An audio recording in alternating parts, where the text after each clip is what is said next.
आज अभी जो आप बुक सुनने वाले हैं, ये वो बुक है जो दुनिया में बहुत से लोग दिन रात पढ़ते हैं, सुनते हैं, ताकि वो अपने सबकॉन्शियस माइंड को सक्सेस के लिए प्रोग्राम कर सके। लेकिन क्या आपको पता है कि ये बुक लिखी कैसे गई थी और इसके पीछे कितनी सारी मेहनत की गई है? वैसे इस बुक के ऑथर है नेपोलियन हिल। नेपोलियन हिल को उस वक्त अमेरिका के वन ऑफ द रिचेस्ट इंसान एंड्रयू कार्नेगी ने बुलाया और कहा कि मैं दुनिया को एक अमीर बनने का सीक्रेट और उसकी फिलॉसफी देना चाहता हूँ, लेकिन उसके लिए कम से कम 20 साल का समय लग सकता है। तो क्या तुम मेरे लिए 20 साल तक काम करोगे? लेकिन तुम्हें कोई सैलरी या पैसा वैसा नहीं मिलेगा। मुझे अभी के अभी हाँ या ना में जवाब दो। अब ये सब सुनकर के तो पहले नेपोलियन हिल को कुछ समझ ही नहीं आया, लेकिन फिर उन्होंने सोचा कि अगर दुनिया का सबसे अमीर आदमी मुझे कुछ कह रहा है तो मुझे ये काम कर ही लेना चाहिए। और नेपोलियन हिल इस काम के लिए मान गए। उसके बाद एंड्रयू कार्नेगी ने नेपोलियन हिल को उस वक्त के बहुत फेमस लोगों से मिलवाया और कहा कि मैं जानता हूँ कि ये सब फ्यूचर में बहुत सक्सेसफुल होने वाले हैं। जाओ पता करो कि इन सब में क्या कॉमन है और ये अमीर कैसे बने। इनमें सबसे पहला नाम था हेनरी फोर्ड का। आई होप हम सब जानते हैं कि मिस्टर फोर्ड कौन है, और अगर नहीं जानते हैं तो उनकी फोर्ड गाड़ियां तो पक्के से जानते ही होंगे। इसके बाद वो और भी फेमस लोगों से मिले, जिनमें अलेक्जेंडर ग्राहम, थॉमस एडिसन जैसी पर्सनैलिटीज शामिल थी। और 20 सालों की मेहनत के बाद नेपोलियन हिल ने ये बुक पब्लिश की और हमें कई सारे स्टेप्स के थ्रू बताया कि एक कॉमन आदमी किस तरीके से अपनी फाइनेंशियल कंडीशन को इम्प्रूव कर सकता है, अपना माइंडसेट चेंज कर सकता है और अमीर बन सकता है। सो आई होप आप एक्साइटेड होंगे नेपोलियन हिल की 20 साल की मेहनत को सुनने के लिए, यानी उनकी book masterpiece think and grow rich को सुनने के लिए। तो आइए इस सफर का हिस्सा बनते हैं और सबसे पहले जानते हैं इस किताब के बारे में। एक इंसान जिसने थॉमस एल्वा एडिसन के साथ बिजनेस पार्टनरशिप करने की सोची। हमारे विचारों में अनलिमिटेड पावर होती है। अगर इन विचारों में पर्पस और मजबूत इरादे जुड़े हुए हों तो आप अमीर बन सकते हैं और वो सब कुछ हासिल कर सकते हैं जो आपने सोचा है। एडविन सी बर्न्स ने ये खोज निकाला कि कैसे विचार यानी कि थॉट्स की पावर से अमीर बना जा सकता है। इस खोज में सक्सेस पहली कोशिश में हासिल नहीं हुई, बल्कि धीरे धीरे हासिल हुई। इस महान रहस्य की खोज की शुरुआत बर्न्स की उस इच्छा से हुई जो उन्हें महान एडिसन का बिजनेस पार्टनर बनाने के लिए चैन से सोने नहीं दे रही थी। बर्न्स के उस विल पावर की सबसे बड़ी बात ये थी कि वो क्लियर थे कि उन्हें एडिसन के साथ काम करना है, ना कि एडिसन के ऑफिस में काम करना है। आप बर्न्स की कहानी को ध्यान से सुने कि उनकी सोच हकीकत में कैसे बदली। फिर आपको वो 3 नियम बेहतर तरीके से समझ में आएंगे जो आपको अमीर बनाते हैं। जब बर्न्स के मन में ये विचार कौन था, तब वो इस हालत में नहीं थे कि वो इस पर कोई कदम उठा सके। उनके रास्ते में 2 चुनौतियां थी। पहली तो ये कि एडिसन से उनकी कभी मुलाकात ही नहीं हुई थी और ना ही एडिसन उन्हें जानते थे। दूसरा ये कि उनके पास रेल का भाड़ा देने का इतना पैसा ही नहीं था कि वो ऑरेंज न्यू जर्सी तक पहुंच सके। ये सारी चुनौतियां इतनी बड़ी थी कि ज्यादातर लोगों के कॉन्फिडेंस को डगमगा दे और उनकी सोच यहीं पर दम तोड़ दे। लेकिन उनके इरादे इतने कमजोर नहीं थे। उन्होंने ठान ली थी और हार नहीं मानी, बल्कि बिना टिकट मालगाड़ी से सफर करके ईस्ट ऑरेंज तक पहुंच गए। उन्होंने एडिसन के लेबोरेटरी में खुद का परिचय दिया और कहा कि वो इस इन्वेंटर के साथ बिजनेस करने आए थे। काफी समय के बाद एडिसन ने इस पहली मुलाकात का खुलासा कुछ इस तरह किया था। वो मेरे सामने एक आम टूरिस्ट की तरह खड़ा था, लेकिन उसके चेहरे का तेज देखकर ये पता चल गया था कि वो जिस कारण से यहाँ पर आया है उसके लिए पक्का इरादा करके आया है। इतने सालों के एक्सपीरियंस में मुझे ये नॉलेज हो गया था कि अगर किसी चीज को दिल से चाहो तो सारी कायनात तुम्हें उससे मिलाने की कोशिश में जुट जाती है। मैंने भी उसके मजबूत इरादों को भांपकर उसे एक मौका दे दिया था और उसने इस बात को पूरी तरह से दिमाग में बैठा लिया था कि उसे सक्सेस को पाकर के ही रहना है। धीरे धीरे उसके काम ने ये भी साबित कर दिया कि मैंने उसे मौका देकर के कोई गलती नहीं की थी। उस नौजवान बर्न्स ने उस वक्त एडिसन से क्या कहा ये उतना इम्पोर्टेंट नहीं था जितना कि उन्होंने इस बारे में सोचा कि उन्हें एडिसन के साथ में काम करना है। तो इस बात पर एडिसन ने भी अपनी सहमति जताई थी। अगर थॉट की पावर की ये बात हर रीडर तक पहुंच जाए तो उन्हें पूरी किताब पढ़ने की कोई जरूरत नहीं है। बर्न्स अपने पहले ही इंटरव्यू के बाद एडिसन के बिजनेस पार्टनर नहीं बन गए थे, बल्कि उन्हें एडिसन के ऑफिस में बहुत ही कम सैलरी में काम करने का मौका दिया गया था। ये काम ऐसा था जो एडिसन के लिए ज्यादा काम का नहीं था, पर बर्न्स के लिए तो बहुत ही इम्पोर्टेंट था। इस मौके ने बर्न्स को अपने होने वाले पार्टनर को अपनी बिजनेस स्किल दिखाने का मौका दिया था। उनके होने वाले पार्टनर वहां पर उनके काम को परख सकते थे। कई महीने बीत चुके थे, पर ऐसा कुछ भी खास नहीं हो रहा था जिससे बर्न्स अपने उस गोल तक पहुंच सके जो उन्होंने अपने दिलो दिमाग में संजो रखा था। पर उनके मन में कुछ ना कुछ ऐसा चल रहा था जिसका रिजल्ट बाद में निकला। पर तब तक वो सबकॉन्शियसली एडिसन के बिजनेस पार्टनर बनने के अपने विचार पर और भी जोर देकर सोचने लगे थे। साइकोलॉजिस्ट ने ये सही कहा है कि जब भी कोई विचार दिमाग पर हावी हो जाए तो वो हकीकत में आपके सामने आ जाता है। बर्न्स पूरी तरह एडिसन के साथ काम करने के लिए तैयार थे और वो तब तक अड़िग खड़े रहे जब तक उन्होंने वो हासिल नहीं कर लिया जिसे वो इतने समय से खोज रहे थे। उन्होंने कभी भी इस बात पर विचार नहीं किया कि इतना परेशान होने की क्या जरूरत है, कुछ नहीं तो चलो सेल्समैन की जॉब आसानी से मिल जाएगी। बल्कि उन्होंने ये विचार किया कि मैं यहाँ पर एडिसन के साथ बिजनेस करने के लिए आया हूँ। मैं तब तक पीछे नहीं हटूंगा जब तक मैं इस मकसद में जीत नहीं जाता, चाहे बची हुई सारी जिंदगी यहीं पर गुजारनी पड़े। ये सच है कि अगर आप एक पर्पस को लेकर के पूरी जिंदगी जीते हैं तो आप एक अलग ही कहानी लिख सकते हैं। शायद उस समय बर्न्स को ये बात पता नहीं थी, लेकिन उनकी मजबूत विल पावर और पक्के इरादे ने बड़ी से बड़ी बाधाओं को पार करके उन्हें वो मौका दिला दिया था जिसकी वो तलाश कर रहे थे। वैसे मौकों की खास बात ये होती है कि ये बिल्कुल अलग अंदाज में हमारे सामने आते हैं। सिर्फ इतना ही नहीं, जैसा आपने सोचा होता है उससे बिल्कुल अलग दिशा से भी ये मौके आने लगते हैं। ऐसा कह सकते हैं कि मौकों की ये चालाकी होती है कि वे पिछले दरवाजे से आते हैं और कई बार तो दुर्भाग्य और कुछ पलों की हार के रूप में भी हमारे सामने आ जाते हैं। शायद यही कारण है कि ज्यादातर लोग इन मौकों को पहचानने में चूक जाते हैं। उस समय एडिसन ने एक नई डिवाइस खोजी थी जिसका नाम एडिसन डिस्टार्टिंग मशीन था। बाद में उसे एडिफोन नाम से भी जाना गया। एडिसन के सेल्समैन उस मशीन के लिए बहुत ज्यादा एक्साइटेड नहीं थे।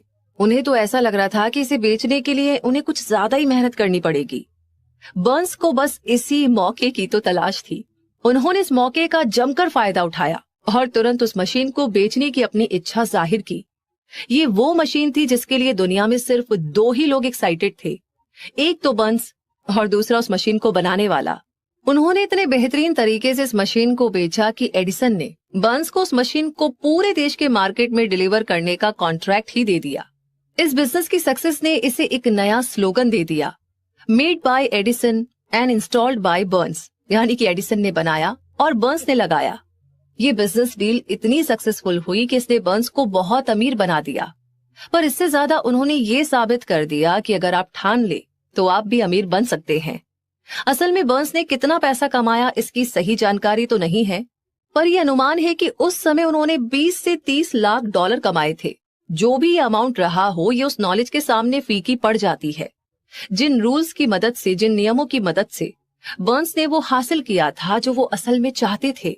बर्न्स ने तब ये सोच लिया था कि उन्हें एडिसन के साथ पार्टनरशिप करनी है, जब उनके पास इसकी शुरुआत करने के लिए कुछ भी नहीं था सिवाय इसके कि वो इस थॉट को और मजबूती के साथ सोचे और इस पर पूरे इरादे के साथ अमल करे जब तक कि वो उसे हासिल न कर ले। उनके पास बिल्कुल भी पैसा नहीं था, वो ज्यादा पढ़े लिखे भी नहीं थे, यहाँ तक कि उनके पास कोई पावर भी नहीं थी, पर उनके पास हिम्मत थी, विश्वास था और विल पावर थी कि वो जीत सकते हैं। इन सभी ताकतों के साथ वो उस महान इन्वेंटर का दाया हाथ बन बैठे। तो आइए अब उस इंसान की कहानी के बारे में जानते हैं जिनके पास अमीर बनने के कई सारे मौके थे, पर उन्होंने अपने गोल से सिर्फ 3 फीट की दूरी पर काम करना बंद कर दिया। थोड़ी हार के कारण कोशिश करना छोड़ देना फेलियर का सबसे आम कारण होता है। हर किसी को कभी ना कभी इस गलती का एहसास जरूर से होता है। आरयू डॉबी, जो कि बाद में देश के सक्सेसफुल इंश्योरेंस एजेंट बने, वो अपने अंकल की कहानी बताते हैं कि उस समय लोग सोने यानी कि गोल्ड के पीछे पागल थे। तब उनके अंकल पर भी औरों की तरह सोने का भूत सवार हो गया था और वो वेस्ट की तरफ सोना खोजने और अमीर बनने के लिए निकल पड़े। शायद उन्होंने कभी ये सुना ही नहीं था कि हमारा दिमाग सोने का सबसे बड़ा मैन्युफैक्चरर है, ना कि जमीन। वो खुदाई करने के लिए निकल पड़े। बेशक ये काम बहुत मुश्किल था, लेकिन वो ठान कर गए थे। कई हफ्तों की मजदूरी के बाद उन्हें एक चमचमाता हुआ मेटल दिखाई दिया। उन्हें इस मेटल को बाहर निकालने के लिए मशीन की जरूरत पड़ी। जिसके लिए वो तुरंत अपने घर विलियम्सबर्ग मैरीलैंड वापस आ गए। अपने रिश्तेदारों और पड़ोसियों को इस कामयाबी के बारे में बताया। उनकी बातों ने सबको मंत्र मुग्ध कर दिया था और सभी ने मिलकर के पैसा इकट्ठा किया और उस मशीन को खरीदकर उसी खान में भेज दिया। डर्बी और उसके अंकल फिर से उसी खान में काम करने पहुंच गए। जब उस चमचमाती मेटल के पहले बैच को गलाने और उसे प्योर करने के लिए भेजा गया तो उसका रिजल्ट देखकर उन्हें इस बात का विश्वास हो गया कि कोलोराडो की सबसे बड़ी खान उनके पास ही है। उनकी उम्मीदें तूफान की तरह दिन ब दिन बढ़ती ही जा रही थी। तभी अचानक कुछ ऐसा हुआ कि उस सोने की खान से सोना गायब ही हो गया। वे दुखी और निराशा के चरम पर पहुंच गए। उन्हें उस खान में कहीं सोना दिखा ही नहीं। उन्होंने सोने के सिरे यानी कि उसकी टिप को ढूंढने की बहुत कोशिश की, लेकिन उनके हाथ कुछ नहीं लगा और अंत में उन्होंने उस मशीन को बेच देने का फैसला ले लिया। वो एक कबाड़ी को कुछ $100 में उस मशीन को बेचकर घर वापस आ गए। आपने सुना होगा कि कुछ कबाड़ी सच में बेवकूफ होते हैं, पर वो आदमी उनमें से नहीं था। उसने दिमाग लगाया और एक माइनिंग इंजीनियर को वो खान दिखाने के लिए बुलाया। उसने ये देख करके अनुमान लगाया कि सोने का सिरा सिर्फ 3 फीट नीचे पाया जा सकता है, जहां पर डर्बी और उसके अंकल ने खुदाई रोक दी थी। और हकीकत में हुआ भी वही। वो कबाड़ी उस खान से निकले मेटल की वजह से करोड़पति बन गया था, क्योंकि वो जानता था कि किसी काम को छोड़ने के पहले किसी एक्सपर्ट की राय लेना जरूरी होता है। उस मशीन को खरीदने के लिए रिश्तेदारों और पड़ोसियों से पैसा लिया गया था, जिसका पेमेंट डर्बी ने किया था, क्योंकि उन लोगों को उस नौजवान पर विश्वास था। डर्बी को उस मशीन का पैसा चुकाने में कई साल लग गए। इतना नुकसान होने के बाद वो इस गेम से तब निकल पाए जब वो एक इंश्योरेंस कंपनी में एजेंट बने और उन्हें पता लगा कि थॉट की पावर के दम पर सोना बनाया जा सकता है। वो उस घटना को भूले नहीं थे जिसने उनकी जिंदगी बदल दी। उन्होंने असीम दौलत हासिल करने से सिर्फ 3 फीट की दूरी पर कोशिश करना छोड़ दिया था। डर्बी को उस एक्सपीरियंस से बहुत फायदा हुआ। उन्हें पता चल गया था कि किसी की ना का मतलब ना ही हो, ये जरूरी नहीं है। उन्होंने अपने काम को बीच में छोड़ने की आदत को हमेशा हमेशा के लिए छोड़ दिया और ये तय कर लिया कि उन्हें कोशिश तब तक करनी है जब तक सोना ना मिल जाए, यानी जब तक इंसान हाँ ना कह दे। सक्सेस का रास्ता कुछ पलों के फेलियर से होकर गुजरता है। ज्यादातर लोग काम को बीच में ही एक फेलियर के बाद छोड़ देते हैं। उन्हें पता होना चाहिए कि फेलियर सिर्फ कुछ देर का इंतजार है, हार नहीं। अमेरिका के लगभग 500 सक्सेसफुल लोगों ने यह स्वीकार किया है कि उन्हें सक्सेस तब मिली जब हार उनके बिल्कुल करीब थी। तो फेलियर इस मामले में बहुत ही चालाक होती है। वो लोगों के मन को भटकाने के लिए अक्सर तभी आती है जब सक्सेस बहुत ही करीब होती है। हार्ड नॉक्स यूनिवर्सिटी से डिग्री लेने के कुछ दिनों के बाद मिस्टर डर्बी ने इंश्योरेंस एजेंट के रूप में काम करना शुरू कर दिया, क्योंकि उन्हें सोने की खान वाले किस्से से यह पता लग गया था कि जरूरी नहीं कि ना का मतलब ना ही हो। एक दोपहर वो अपने अंकल के गेहूं पीसने वाली पुरानी मशीन मिल में बैठे हुए थे। उनके अंकल के पास बहुत जमीन थी, जिसके आसपास उन खेतों में काम करने वाले मजदूर रहा करते थे। डर्बी को बैठे हुए कुछ ही देर हुई थी कि तभी धीरे से दरवाजा खुला और एक मजदूर की छोटी सी बच्ची अंदर घुस आई और दरवाजे की ठीक बगल में खड़ी हो गई। अंकल ने उसकी ओर देखा और बड़ी तेजी से गुर्राते हुए बोले, तुझे क्या चाहिए? उस बच्ची ने बड़ी मासूमियत से जवाब दिया, मेरी मम्मी ने अपने 50 सेंट मंगाए हैं, मैं नहीं दूंगा। अंकल ने चिल्लाते हुए कहा, दफा हो जाओ यहां से। तो उस लड़की ने जवाब दिया, ठीक है, और वो कहीं नहीं गई। फिर अंकल अपने काम पर लग गए और काम में इतना मसरूफ हो गए कि उन्हें पता ही नहीं चला कि वो लड़की अभी भी खड़ी थी। कुछ देर के बाद जब उन्होंने पलटकर देखा तो उस बच्ची को खड़ा पाया। वो फिर से चिल्लाए, जाती हो यहां से या फिर मैं भगाऊं? उस लड़की ने फिर से यही जवाब दिया, ठीक है, पर उस जगह से हिली तक नहीं। अंकल अनाज की बोरी को मील में डालने जा रहे थे, पर उन्होंने उसे रखकर एक लोहे का डंडा उठाया और ऐसा भयानक चेहरा बनाकर चल दिए जैसे उसे आज मार ही डालेंगे। डर्बी की सांसें रुक गई। उन्हें ऐसा महसूस हुआ जैसे वो आज अपने सामने एक बच्ची की हत्या देखने जा रहे थे। उन्हें पता था कि उनके अंकल बड़े गुस्सैल और निर्दयी आदमी है। जैसे ही अंकल उस बच्ची के नजदीक पहुंचे, वो लड़की अपनी जगह से एक कदम आगे बढ़ आई और अंकल की नजरों से नजर मिलाते हुए हिम्मत करके बोली, वो पैसे मेरी मम्मी के हैं, उन्हें दे दीजिए। अंकल वहीं रुक गए। उस बच्ची को 1 मिनट तक घूरते रहे, फिर धीरे से डंडे को नीचे जमीन पर फेंक दिया और अपनी जेब में हाथ डालते हुए आधा डॉलर निकालकर उस बच्ची को पकड़ा दिया। उस बच्ची ने वो पैसा लिया और बिना नजर हटाए जाने लगी। उसके जाने के बाद अंकल एक चबूतरे के ऊपर बैठ गए और खिड़की से आसमान की तरफ 10 मिनट तक निहारते रहे और शायद इस घटना के बारे में सोचते रहे। मिस्टर डर्बी भी यही सोच रहे थे कि उन्होंने पहली बार देखा था कि खेतों में काम करने वाले किसान की बेटी ने अपने से बहुत बड़े और ऊंचे आदमी का इतनी अटलता या फिर हिम्मत के साथ सामना किया था। आखिर उसने ऐसा क्या कर दिया कि उनके अंकल का सूरज जैसा गुस्सा चंद्रमा के समान शांत हो गया। इस बच्ची के पास आखिर ऐसा कौन सा जादू था जो उसने इतने बड़े आदमी पर चला दिया। डर्बी का दिमाग इन्हीं सवालों के चारों तरफ घूम रहा था, पर उन्हें कोई ठीक ठाक जवाब नहीं मिला। जानते हो कि डर्बी ने उस अनोखी घटना के बारे में ऑथर को उसी पुरानी मील में ले जाकर बताया था, ठीक उसी जगह पर जहां उनके अंकल बैठकर खिड़की के बाहर झांकते हुए आसमान की तरफ देख रहे थे। हम लोग उसी पुरानी मील में खड़े थे जो अब किसी काम की नहीं रह गई थी, और डर्बी फिर से उसी को दोहराते हुए सवाल कर बैठी, आखिर उस बच्ची के पास ऐसी कौन सी खास ताकत थी जिसने मेरे अंकल के इरादों को एकदम से बदल दिया। इस सवाल का जवाब इसी किताब में एक प्रिंसिपल के रूप में बताया गया है। अपने दिमाग को चौकन्ना कर लीजिए और ये पढ़ने की कोशिश कीजिए कि आखिर वो कौन सी एक्स्ट्रा ऑर्डिनरी पावर थी जिसने उस बच्ची का बचाव किया था। अगले चैप्टर में आपको इस अनलिमिटेड पावर की एक झलक दिखाई देगी। इस बुक में कहीं ना कहीं आपको ये पता लग जाएगा कि इस असीम शक्ति का अपने फायदे और जरूरत के लिए कैसे इस्तेमाल करना है। ये एक अकेले थॉट के रूप में भी आ सकता है या फिर किसी प्लान या फिर मकसद के रूप में भी। फिर से आपको अपने अतीत में जाना पड़ सकता है जब आपने कुछ खोया था, आप हताश हुए थे। अब इस शक्ति को जानने के बाद आप वो चीज फिर से हासिल कर सकते हैं जो आपने खोया था। मैंने डर्बी को यह बताया कि उस बच्चे ने अनजाने में ही उस शक्ति का इस्तेमाल किया था। तभी मिस्टर डर्बी के मन में उनके 30 साल के सक्सेसफुल इंश्योरेंस एजेंट का रास्ता एक एक करके फिल्म की तरह चल पड़ा। उन्हें ये एहसास हो गया कि इंश्योरेंस एजेंट के रूप में सक्सेस किसी कागज पर मिली डिग्री की वजह से नहीं थी, बल्कि वो उस एक कीमती सबक की वजह से थी जो उस बच्ची से उस दिन उन्होंने सीखा था। मिस्टर डर्बी ने बताया कि जब किसी चीज के होने का चांस कम होता नजर आता है या फिर मेरे इंश्योरेंस करने की संभावना कम हो जाती है, तभी मुझे उस बच्ची का चेहरा याद आता है जो अपने बचाव में डटी रही। फिर मेरा मन खुद कहता है कि असल में ना का मतलब ना नहीं होता। आपको नहीं पता होगा कि मेरे इंश्योरेंस खरीदने वाले सबसे ज्यादा वही लोग हैं जिन्होंने पहले ना कहा था।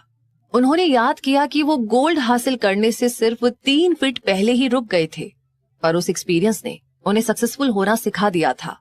उसने डर्बी को ये सिखा दिया कि सक्सेस उसे नहीं मिलती जो उसके लिए कोशिश करते हैं, बल्कि सक्सेस उसे मिलती है जो सक्सेस पाने तक कोशिश करते हैं। मिस्टर डर्बी और उनके अंकल, उस मजदूर की बेटी और सोने की खान, ये तीनों कहानियां बेशक हर उस इंसान को पढ़नी चाहिए जो लाइफ इंश्योरेंस एजेंट के रूप में अपनी जिंदगी संवारना चाहता है। उन सभी के लिए ऑथर मिस्टर डर्बी के वे 2 एक्सपीरियंस बताते हैं जिन्होंने इंश्योरेंस की वजह से हर साल उन्हें 10 लाख से ज्यादा डॉलर कमाने की ताकत दी थी। जिंदगी अजीब है और आसान भी। कभी उतार मिलता है, कभी चढ़ाव, कभी सक्सेस हाथ लगती है तो कभी फेलियर, कभी खुशियां मिलती है तो कभी निराशा, पर इन सभी से हमें कुछ ना कुछ सीखने को जरूर मिलता है। डर्बी को ही देख लीजिए, सिर्फ 2 लाइन ने उनकी पूरी जिंदगी बदल दी। असल में उन्होंने उस फेलियर को ऐसे ही नहीं जाने दिया, बल्कि उसके बारे में सोचा और उसमें से उन्हें जीवन के कुछ रहस्य मिले। लेकिन मुश्किल यह है कि कोई फेल होना चाहता ही नहीं है। लोगों को पता होना चाहिए कि फेलियर के एक्सपीरियंस से ही सक्सेस का दरवाजा खुलता है। कई बार फेलियर ही हार को जीत में बदलने का एक्सपीरियंस देती है। यही सिखाती है कि आखिर बाजीगर कैसे बना जाए। तो इससे पहले कि हम उन 3 प्रिंसिपल्स की ओर बढ़े, आपको ये सुझाव बड़े ध्यान से सुनना चाहिए कि जब लोग अमीर बनना शुरू करते हैं तो वे इतनी स्पीड से आगे बढ़ते हैं कि लोग उन्हें देखते ही रह जाते हैं और मन में ये सोचते हैं कि इतने साल ये कहाँ छुपा हुआ था। ये एक चौंकाने वाली बात आपको लग सकती है, क्योंकि हजारों सालों से आम जनता को तो यही लगता आया है कि पैसा कमाने के लिए तो बहुत ज्यादा मेहनत करनी पड़ती है। जब आप थॉट की पावर से अमीर बनने के प्रिंसिपल्स को जान लेंगे, तब आप उस स्टेट ऑफ माइंड में पहुंच जाएंगे जहां से अमीर बनने की शुरुआत होती है। जिनके पास भी पक्के गोल होते हैं, वे कम या फिर ना के बराबर मेहनत में ही सब हासिल कर लेते हैं। आप और आप में से कई सारे लोग इस बात को जानना चाहते होंगे कि किस तरह से उस माइंडसेट को हासिल किया जाए जहां से अमीर बनने की राह की शुरुआत होती है। तो इसकी रिसर्च में मेरी 25 सालों की मेहनत है। मैंने लगभग 25,000 लोगों से बात की। आखिर मुझे भी जानकारी चाहिए थी कि इस तरह से इंसान अमीर कैसे बनता है। एक बहुत ही जरूरी सच है जो आपको जानना चाहिए। 1929 यानी कि 1929 में देश में मंदी के दौर की शुरुआत हो गई थी और वो अब तक के सबसे निचले स्तर पर पहुंच गई थी। कुछ समय के बाद जैसे ही प्रेसिडेंट रूजवेल्ट ने राष्ट्रपति भवन में शपथ ली और ऑफिस में काम करना शुरू किया, पूरा मार्केट इस तरह स्पीड पकड़ने लगा जैसे कुछ हुआ ही ना हो। तो यहाँ पर प्रेसिडेंट का आना ठीक वैसा ही था जैसे कि एक मोमबत्ती अंधेरे कमरे में धीरे धीरे उजाला भर देती है और किसी को पता भी नहीं चलता। ठीक उसी तरह धीरे धीरे मन के डर को विश्वास में भी बदला जा सकता है। जैसे जैसे आप इन प्रिंसिपल्स को जानकर इन्हें अप्लाई करना शुरू करते हैं, आपकी फाइनेंशियल कंडीशन बेहतर होने लगती है और आप ठीक उस आदमी की तरह हो जाएंगे जो किसी भी चीज को छू दे तो वो सोना बन जाता है। ये आपको हो सकता है नामुमकिन लग रहा है ना? मुझे तो ऐसा बिल्कुल नहीं लगता, क्योंकि हम इंसानों की कमजोरी होती है कि एक आम आदमी इम्पॉसिबल, असंभव शब्द को बहुत ज्यादा तवज्जो देता है। वो इस बात को पूरी तरह से मन में स्वीकार कर चुका है कि हर प्रिंसिपल सभी के लिए लागू नहीं होते, हर काम हर कोई नहीं कर सकता। ये बुक उन लोगों को जरूर से सक्सेसफुल बनाएगी जो इन रूल्स पर, जो इन नियमों पर अपनी जिंदगी और अपना सब कुछ दांव पर लगाने के लिए तैयार है। वैसे मैंने बचपन में एक डिक्शनरी खरीदी और जानते हैं सबसे पहला काम क्या किया? मैंने इम्पॉसिबल यानी कि असंभव शब्द को उस डिक्शनरी से काट फेंका। ऐसा करने में कोई बुराई नहीं है। आप भी अपनी जिंदगी से इम्पॉसिबल शब्द को जड़ से उखाड़ फेंक सकते हैं, क्योंकि सक्सेस उन्हें मिलती है जिनका ध्यान सक्सेस पर होता है और फेलियर उन्हें मिलती है जिनका ध्यान फेलियर पर होता है। तो ये किताब उन लोगों की हेल्प करेगी जो अपने दिमाग के विचारों को फेलियर के डर से हटाकर सक्सेस की ओर फोकस करना चाहते हैं। हम सभी में एक और कमी ये भी है कि हम अपनी एक्सपीरियंस, अपने फेलियर और अपनी आदतों को देखकर हर किसी के बारे में ना राय बना लेते हैं।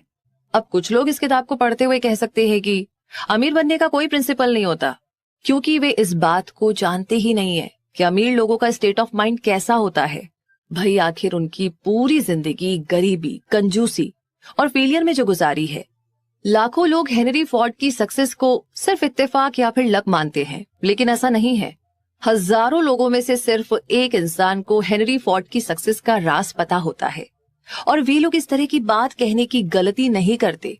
यहाँ पर हेनरी फोर्ड का एक किस्सा शेयर करते हैं जो कि इस राज से पर्दा उठा देगा। जब फोर्ड ने उस फेमस V8 मोटर को बनाने के बारे में सोचा था, तो उन्होंने एक ऐसा इंजन बनाने का डिसीजन लिया जिसमें एक ब्लॉक में 8 सिलेंडर हो। ये डिजाइन पेपर पर तो बन गई थी, पर जब इसे प्रैक्टिकल में एक इंजन का रूप देने की बारी आई तो सभी इंजीनियर्स ने हाथ खड़े कर लिए। उन इंजीनियर्स का मानना था कि ब्लॉक में 8 सिलेंडर रखकर ये इंजन नहीं बनाया जा सकता।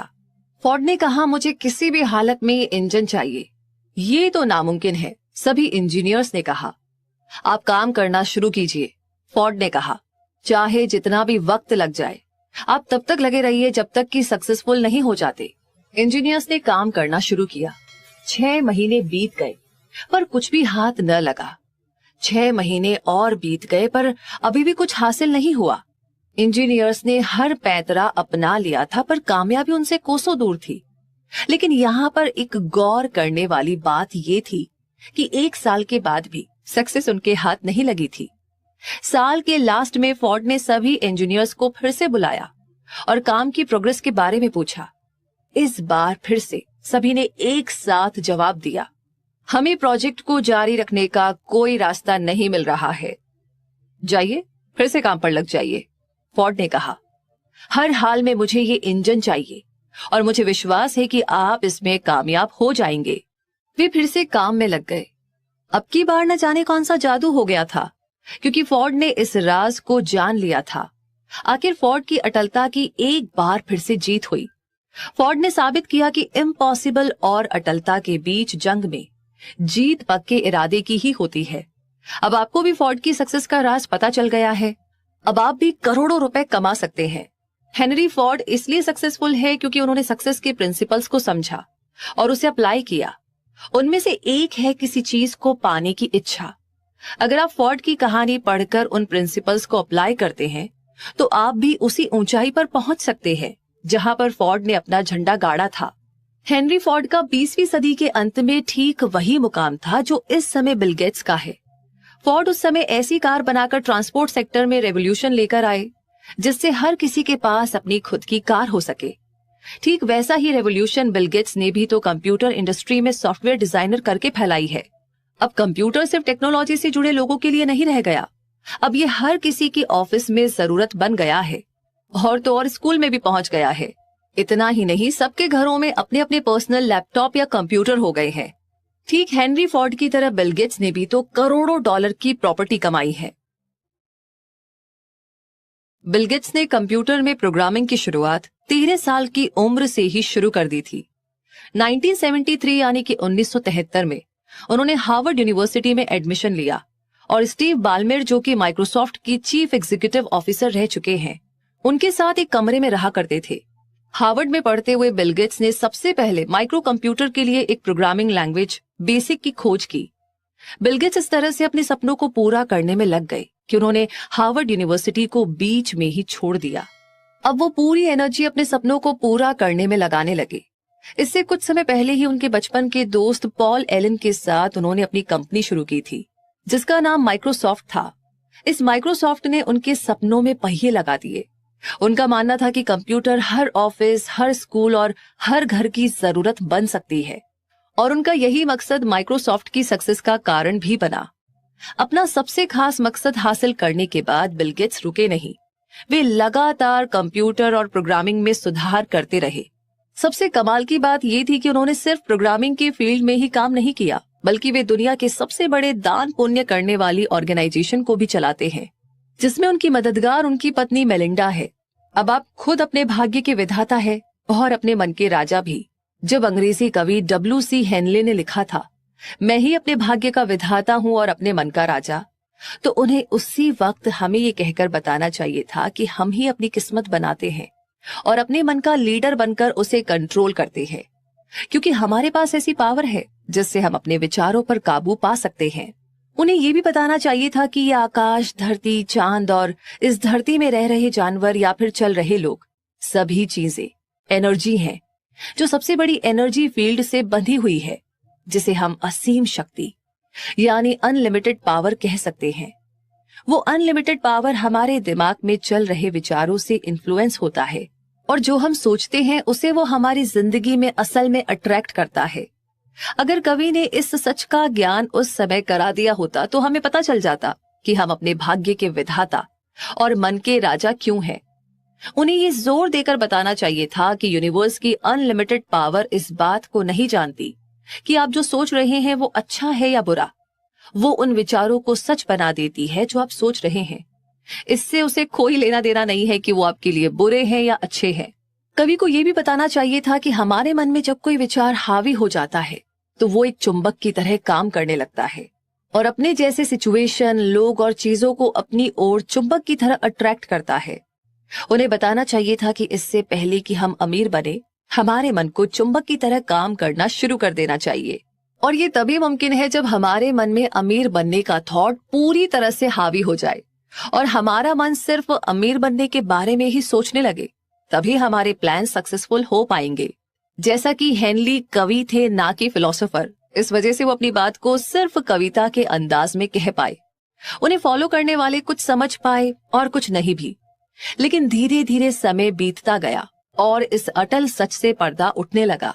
स्टीवन स्पिलबर्ग एक और शख्स हैं जिन्होंने हम खुद अपने भाग्य के विधाता होते हैं इस बात को सही साबित करके एक नई मिसाल कायम की है, जो अब तक की फिल्मों के सबसे महान डायरेक्टर साबित हुए। उन्होंने बचपन से ही फिल्म डायरेक्ट करने का सपना संजो लिया था।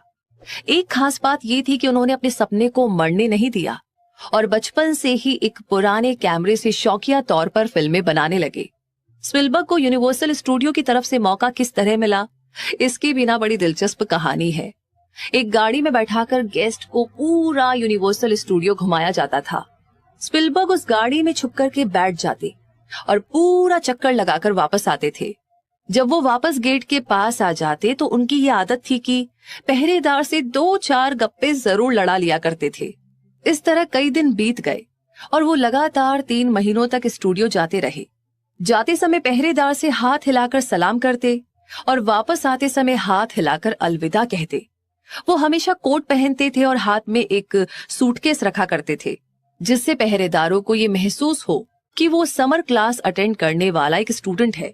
अब तक उन्होंने कई डायरेक्टर, राइटर और एडिटर से बातचीत करके जान पहचान बना ली थी। यहाँ तक कि उस बिल्डिंग में खाली कमरा मिलने पर उन्होंने अपने नाम के आगे डायरेक्टर लिख करके चिपका दिया था और वहां पर बैठने लगे। इसी तरह एक दिन वहां के प्रोडक्शन हेड सिड शिम्बर्ग से उनकी मुलाकात हो गई। उन्होंने शिम्बर्ग को कॉलेज के टाइम पर बनाई हुई फिल्म दिखाई। शिम्बर्ग उस फिल्म को देख करके इतना इम्प्रेस हुए कि उन्होंने उस नौजवान को स्टूडियो के लिए कॉन्ट्रैक्ट दे दिया। और उनकी पहली फिल्म द शुगरलैंड एक्सप्रेस ने बॉक्स ऑफिस पर ज्यादा अच्छा बिजनेस तो नहीं किया, पर इसे क्रिटिक्स का बहुत प्यार मिला। यहाँ तक कि कांस फिल्म फेस्टिवल में इस फिल्म को कई सारे अवार्ड भी मिले। उन्हें सबसे बड़ा ब्रेक तब मिला जब कहीं से उन्हें जॉस बुक मिली। स्टूडियो उस पर फिल्म बनाने के लिए तैयार थी और उसके लिए उन्हें एक बेहतरीन डायरेक्टर भी मिल गया था। स्पिलबर्ग इस फिल्म को खुद बनाना चाहते थे, जबकि उनकी पिछली फिल्म द शुगरलैंड एक्सप्रेस ने कोई खास बिजनेस नहीं किया था। उनका कॉन्फिडेंस बिल्कुल भी नहीं डगमगाया। उन्होंने प्रोड्यूसर्स के सामने अपनी बात रखी और उस डायरेक्टर को हटा करके उन्हें फिल्म देने की मांग कर दी। वैसे ये कोई आसान काम तो नहीं था, उन्हें शुरू से ही मुश्किलों का सामना करना पड़ा। प्रोडक्शन तंगी के दौर से गुजर ही रहा था। खैर, जब 1975 यानी कि 1975 में जॉस फिल्म रिलीज हुई तो उसे डबल सक्सेस मिली। उसने बॉक्स ऑफिस के सारे रिकॉर्ड तोड़ डाले और क्रिटिक्स ने भी उसकी बहुत तारीफ की। रिलीज होने के 1 महीने के अंदर ही इस फिल्म ने बॉक्स ऑफिस पर $40 करोड़ की कमाई कर डाली थी, जो कि उस समय की सबसे ज्यादा कमाई करने वाली फिल्म बन गई। उसके बाद स्पिलबर्ग ने कई सारी फिल्में डायरेक्ट की, जिनमें Indiana Jones series, the color purple, जिसे अवार्ड भी दिया गया था, और एम्पायर ऑफ द सन भी शामिल है। कुछ समय के बाद स्पिलबर्ग ने जुरासिक पार्क नाम की फिल्म डायरेक्ट की, जो कि उस समय के इतिहास की सबसे सक्सेसफुल फिल्म थी। ये स्पिलबर्ग की तीसरी फिल्म थी जिसने सारे रिकॉर्ड तोड़ डाले। इसने करोड़ों डॉलर की कमाई की और स्पिलबर्ग यहीं पर नहीं रुके। वो अपने सपनों को लगातार पूरा करने की तरफ आगे बढ़ते गए। उन्होंने हॉलीवुड के 2 बड़े लोगों के साथ मिलकर के अपना एक प्रोडक्शन हाउस खोल लिया, जिसका नाम ड्रीम वर्क्स था। तो ये थी स्पिलबर्ग की कहानी। और अब हम सबसे पहले प्रिंसिपल को पढ़ने की ओर आगे बढ़ रहे हैं। अपना दिमाग खुला रखिए। आपको बता देते हैं कि ये प्रिंसिपल किसी एक इंसान की जिंदगी से नहीं बनाए गए हैं, बल्कि 500 ऐसे अमीरों के एक्सपीरियंस से बनाए गए हैं जो गरीबी में पले बढ़े और जिन्हें ज्यादा पढ़ने का मौका भी नहीं मिल पाया था, और फिर भी उन्होंने दुनिया में अपना परचम फहराया। तो आगे जिस नियम की हम बात करेंगे वो बहुत मुश्किल नहीं है, बहुत आसान है। हमें यकीन है कि आप इसे अप्लाई कर सकते हैं। इससे पहले कि हम अगले चैप्टर की तरफ बढ़े, मैं आपको बताना चाहूंगी कि इसमें 2 ऐसे लोगों की जिंदगियों की कहानियां हैं जिन्होंने अपनी जिंदगी में बड़े कमाल के चेंजेस किए थे। तो यहाँ पर ऑथर बताना चाहते हैं कि ये दोनों ही लोग उनके काफी करीब है। एक उनका करीबी दोस्त है जिसे वो 25 सालों से जानते हैं, और दूसरा उनका बेटा है। इन 2 लोगों की आश्चर्यचकित कर देने वाली सक्सेस के बारे में अगले चैप्टर में बताए गए प्रिंसिपल का बड़ा योगदान रहा है। और इस चैप्टर में हम बात करेंगे विल पावर की, सक्सेस की ओर पहला कदम, अमीर बनने की ओर पहला कदम। जब एडविन सी बर्न्स उस ऑरेंज न्यू जर्सी में मालगाड़ी से उतरे तो उनके दिमाग में ये बिल्कुल भी नहीं आया कि वो सिर्फ एक गेस्ट है, बल्कि वो एक राजा की तरह महसूस कर रहे थे। तब उन्होंने थॉमस एल्वा एडिसन के ऑफिस की ओर रुख किया तो उनका मन काम पर लग गया था। उन्होंने मन ही मन खुद को एडिसन के सामने खड़ा पाया। उन्होंने देखा कि एडिसन उन्हें जिंदगी भर का जुनून और इच्छा पूरा करने के लिए अपने साथ काम करने का मौका दे रहे हैं। बर्न्स की इच्छा सिर्फ एक उम्मीद नहीं थी, ना ही सिर्फ एक साधारण सी इच्छा थी, बल्कि वो तो इससे भी कहीं ज्यादा थी। ये एक पैशन था जिसके लिए वो कुछ भी कर गुजरने को तैयार थे। पता है सबसे बड़ी बात क्या थी? उन्होंने मन में ये ठान लिया था कि उन्हें तो ये हासिल करना ही है। उनका मकसद बहुत अटल था। जब वो एडिसन से मिले तो ये इच्छा बर्न्स के लिए नई नहीं थी, बल्कि ये उनके मन में लंबे समय से सबसे ज्यादा हावी रहने वाली इच्छा बन गई थी। हो सकता है कि शुरुआत में ये इच्छा सिर्फ एक इच्छा ही रही हो, पर जब वो एडिसन के सामने खड़े हुए तो वो सिर्फ एक इच्छा नहीं थी, बल्कि उससे कहीं ज्यादा मजबूत और अटल थी। कुछ सालों के बाद वो फिर से उसी ऑफिस में एडिसन के सामने खड़े हुए जहां वो पहली बार मिले थे। इस बार उनकी इच्छा हकीकत में बदल चुकी थी। वो एडिसन के साथ बिजनेस करने लगे थे। उनके मन में सबसे हावी रहने वाला सपना सच में बदल चुका था। आज जो लोग बर्न्स को जानते हैं और उनसे जलते हैं, वो बस इसलिए कि उन्हें लगता है कि बर्न्स को किस्मत की बदौलत एडिसन के साथ काम करने का मौका मिला था। पर असल में उन लोगों ने बर्न्स को कामयाबी हासिल करने के बाद देखा था। सच कहूं तो उन लोगों ने कभी भी उनके कामयाब होने के कारणों पर गौर ही नहीं किया। एडिसन के ऑफिस में काम करते हुए 5 साल बीतने के बाद भी बर्न्स को सक्सेसफुल होने की कोई भी उम्मीद नहीं दिखाई दे रही थी, और ना ही ऐसा कुछ हुआ था कि जिससे वो एडिसन के साथ बिजनेस में पार्टनर बन सके। हर किसी के लिए वो एडिसन के ऑफिस में काम करने वाले सैकड़ों लोगों में से एक थे, पर वो अपने मन में पहले ही दिन से एडिसन के बिजनेस पार्टनर बन चुके थे। बर्न्स की कहानी एक स्ट्रॉन्ग विल पावर का बेहतरीन एग्जाम्पल है। बर्न्स सक्सेसफुल इसलिए हुए क्योंकि उनके मन में इससे बड़ी इच्छा कोई नहीं थी कि उन्हें सिर्फ एडिसन के साथ काम करना है। उन्होंने इसके लिए एक प्लान बनाया और उन्होंने वो सारे रास्ते बंद कर दिए जिनसे वो पीछे पलटकर वापस जा सके। वो अपनी इच्छा के साथ खड़े रहे जब तक कि उनकी इच्छा मन में हावी ना हो गई और फिर हकीकत में ना बदल गई हो। जब वो पहली बार ऑरेंज यानी एडिसन के ऑफिस में पहुंचे तो उनके मन में इस तरह के ख्याल बिल्कुल नहीं थे कि मैं एडिसन से उनके ऑफिस में काम करने के लिए मौका मांगूंगा, बल्कि उन्होंने तो ये कहा कि उन्हें एडिसन के साथ उनके बिजनेस में पार्टनर बनना है। उन्होंने कभी भी ये नहीं कहा कि मैं कुछ महीने यहाँ पर काम करूंगा, अगर मुझे यहाँ कुछ अच्छे मौके नहीं मिलते हैं तो मैं छोड़कर कोई और जॉब की तलाश करूंगा, बल्कि उन्होंने ये बात रखी कि मैं कहीं से भी शुरुआत करने के लिए तैयार हूं। मैं आपके लिए सब कुछ करने को तैयार हूं, जो आप कहेंगे, जब तक कि मुझे आपके साथ बिजनेस करने का मौका नहीं मिल जाता। उन्होंने ये नहीं बोला कि अगर मैं एडिसन की कंपनी में फेल हो जाता हूं तो मैं दूसरे मौकों की तलाश करूंगा। उन्होंने बोला कि मेरी जिंदगी में एक ही इच्छा है कि मुझे महान थॉमस एल्वा एडिसन के साथ उनके बिजनेस में पार्टनर बनना है। इसलिए मैं पीछे लौटने के सारे रास्ते बंद करके अपने पूरे जीवन को इसे हासिल करने में लगा दूंगा। बहुत पहले की बात है, एक महान सोल्जर हुआ करते थे जिन्हें एक बार जंग के मैदान में जीतने के लिए बहुत ही कड़ा फैसला लेना पड़ा। उन्हें अपनी सेना को दुश्मन के साथ जंग में लड़ने के लिए भेजना था। दुश्मनों की सेना संख्या में उनकी सेना से बहुत बड़ी थी। उन्होंने अपने सैनिकों को नाव में बैठाकर नदी के उस पार भेजा और सभी सैनिकों और औजारों के उतरने के बाद उन्होंने सभी नावों को आग लगाने की आज्ञा दे दी। फिर जंग होने से ठीक पहले उन्होंने अपने सैनिकों से कहा, आप देख रहे हैं सारी नावें जल रही है। अगर हम अपने दुश्मनों को मार नहीं पाए तो अब हमारे पास वापस लौटने का कोई जरिया नहीं है। अब हमारे पास सिर्फ एक ही उपाय है, या तो मिट जाओ या फिर अपने दुश्मनों का नाश कर दो। और अंत में हुआ यूं कि वे लोग जीत गए। ठीक उसी सोल्जर की तरह हर इंसान को वापस लौटाने वाली नाव मिटा देनी चाहिए, जला देनी चाहिए, लौटने के सारे दरवाजे बंद कर देने चाहिए और चल पड़ना चाहिए अपनी मंजिल की ओर। जब जीत की इच्छा जिंदगी के लिए जरूरत बन जाए तो कामयाबी मिलना तो तय है। उस भयानक शिकागो शहर के आग में झुलसने के अगले दिन कुछ बिजनेसमैन शहर की एक गली में खड़े होकर राख हुई अपनी दुकानों को देख रहे थे। उन्होंने एक मीटिंग बुलाई जहां पर वो ये फैसला ले सके कि शिकागो शहर को फिर से बनाना चाहिए या फिर देश के किसी दूसरे हिस्से में बेहतर जगह की खोज करनी चाहिए। हर कोई सिर्फ एक ही रिजल्ट पर पहुंचा कि उन्हें शिकागो शहर छोड़ देना चाहिए और किसी बेहतर जगह की तलाश करनी चाहिए। सिर्फ एक इंसान को छोड़कर, वो बिजनेसमैन जिसने रुकने और फिर से अपना स्टोर बनाने की हिम्मत जुटाई। उन्होंने अपने साथियों को उंगली दिखाते हुए कहा, प्यारे दोस्तों, मैं ठीक इस जगह पर दुनिया का सबसे बड़ा स्टोर बनाऊंगा, चाहे जितनी बार ये जल जाए, पर मैं हार नहीं मानूंगा। वो स्टोर बना, यहां तक कि आज भी उस राज्य की सत्ता में वो सबसे ऊंचा मॉन्यूमेंट खड़ा हुआ है। उस समय मार्शल फील्ड के लिए सबसे आसान रास्ता यही होता कि वो दूसरे बिजनेसमैन की तरह उनके साथ शामिल हो जाते। जब उनके साथियों ने बुरे होते हालातों और धूमिल होते फ्यूचर को देखा तो वहां से भाग खड़े हुए और आसान रास्ते की तरफ बढ़ चले। तो यही तो फर्क था मार्शल फील्ड और दूसरे बिजनेसमैन के बीच में।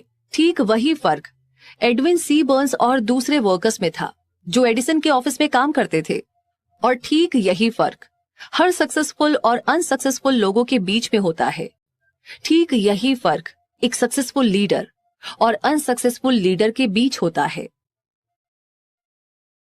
हर इंसान जिसे पैसों की जरूरत है वो पैसों की इच्छा रखता है। सिर्फ इच्छा रखना आपको अमीर नहीं बना देता। लगातार अमीर बनने की इच्छा जब तक जुनून न बन जाए और फिर उसके लिए पुख्ता प्लान बनाना और अमीर बनने के लिए ठान लेना, फेल होने पर अपने प्लान पर विश्वास रखना ही हमें अमीर बनने की ओर ले जाता है। विल पावर के दम पर अमीर बनने के नीचे 6 स्टेप्स है जो आपको आपके सपनों तक पहुंचा सकते हैं। पहला, आप जितना पैसा कमाना चाहते हैं उसे डिसाइड कर लीजिए। ये कहना काफी नहीं है कि मुझे ढेर सारा पैसा कमाना है। ये अमाउंट बिल्कुल पक्का और फिक्स होना चाहिए, जैसे कि 1 करोड़ रुपए। यानी इसके पीछे एक साइकोलॉजिकल कारण है जो आपको अगले चैप्टर में बताया जाएगा। दूसरा, ये डिसाइड कर लीजिए कि इतना पैसा कमाने के लिए आप क्या कुछ कर गुजरने को तैयार है। यानी ऐसा कोई भी रूल नहीं है जिससे बिना कुछ किए ही बहुत कुछ हासिल किया जा सके। तीसरा, एक फिक्स तारीख तय कर ले कि आप कब तक वो पैसा कमाना चाहते हैं। चौथा, अपने पैसा कमाने की इच्छा के लिए एक प्लान तैयार कर ले और तुरंत शुरुआत करें। इससे फर्क नहीं पड़ता कि आप अभी तैयार हैं या नहीं। पांचवा, एक कागज पर साफ तौर पर ये सब कुछ लिख लीजिए कि आप कितना पैसा कमाना चाहते हैं, कौन सी तारीख और इसके बदले में आप क्या कर गुजरने को तैयार हैं। और अपने प्लान को भी लिख लीजिए जिसके सहारे आप वो फिक्स अमाउंट कमाने जा रहे हैं। छठा, अपने लिखे हुए सेंटेंस को दिन में 2 बार पढ़े, एक बार रात में सोने से पहले और एक बार सुबह जागने के बाद। जैसे जैसे आप पढ़े तो उसे अपनी नजरों के सामने देखे, महसूस करे और इस बात पर विश्वास करे कि वो पैसा आपको मिल चुका है। ऊपर समझाए गए 6 इंस्ट्रक्शंस को आपको फॉलो करना है। खास तौर पर आपको छठा इंस्ट्रक्शन कुछ ध्यान से पढ़ना है और उस पर अमल करना है। अब आप ये शिकायत कर सकते हैं कि खुद को ऐसे इंसान के रूप में कैसे देख सकते हैं जिसने वो पैसा कमा लिया है। जब तक आप उसे सच में हासिल न कर ले तो इस समय आपको मजबूत विल पावर की जरूरत होती है, मजबूत इच्छा की जरूरत होती है। अगर आप में सच में उस दौलत को पाने की इच्छा है और वो आपका जुनून है तो आपको खुद को उस दौलत को हासिल कर चुके इंसान के रूप में देखने में कोई मुश्किल नहीं होगी। गोल है, लक्ष्य है पैसा, बस आपको खुद स्वीकार करना है, एक्सेप्ट करना है कि आपने वो पैसा हासिल कर लिया है। फिर देख लेना, ये यूनिवर्स आपको वो दौलत जरूर देगा। जो लोग पैसों के प्रति जागरूक रहते हैं वो अमीर बनते हैं। पैसों के प्रति जागरूक रहने का मतलब है कि जो लोग लगातार पैसों के बारे में सोचते रहते हैं और पैसे की इच्छा रखते हैं वही लोग खुद को अमीर बनने की सिचुएशन में तब भी देख पाते हैं जब असल में वो अमीर नहीं होते हैं। तो जिन लोगों को इंसानी दिमाग के बारे में ज्यादा जानकारी नहीं है वे लोग इन प्रिंसिपल्स को इम्प्रैक्टिकल कहते हैं, पर ये 6 नियम हर किसी की जिंदगी में हेल्प कर सकते हैं। ये जानकारी उस इंसान एंड्रयू कार्नेगी के द्वारा मिली थी जिसने एक स्टील मिल में एक आम मजदूर की तरह जिंदगी की शुरुआत की थी। पर इस साधारण सी शुरुआत के बावजूद उन्होंने इन प्रिंसिपल्स को अप्लाई करके 10 करोड़ डॉलर से ज्यादा दौलत कमाई थी। ऊपर दिए गए 6 स्टेप्स को थॉमस एल्वा एडिसन ने भी जांचा, परखा और फिर कहा, ये 6 नियम सिर्फ पैसा कमाने में ही नहीं बल्कि किसी भी गोल को हासिल करने के लिए इस्तेमाल किए जा सकते हैं।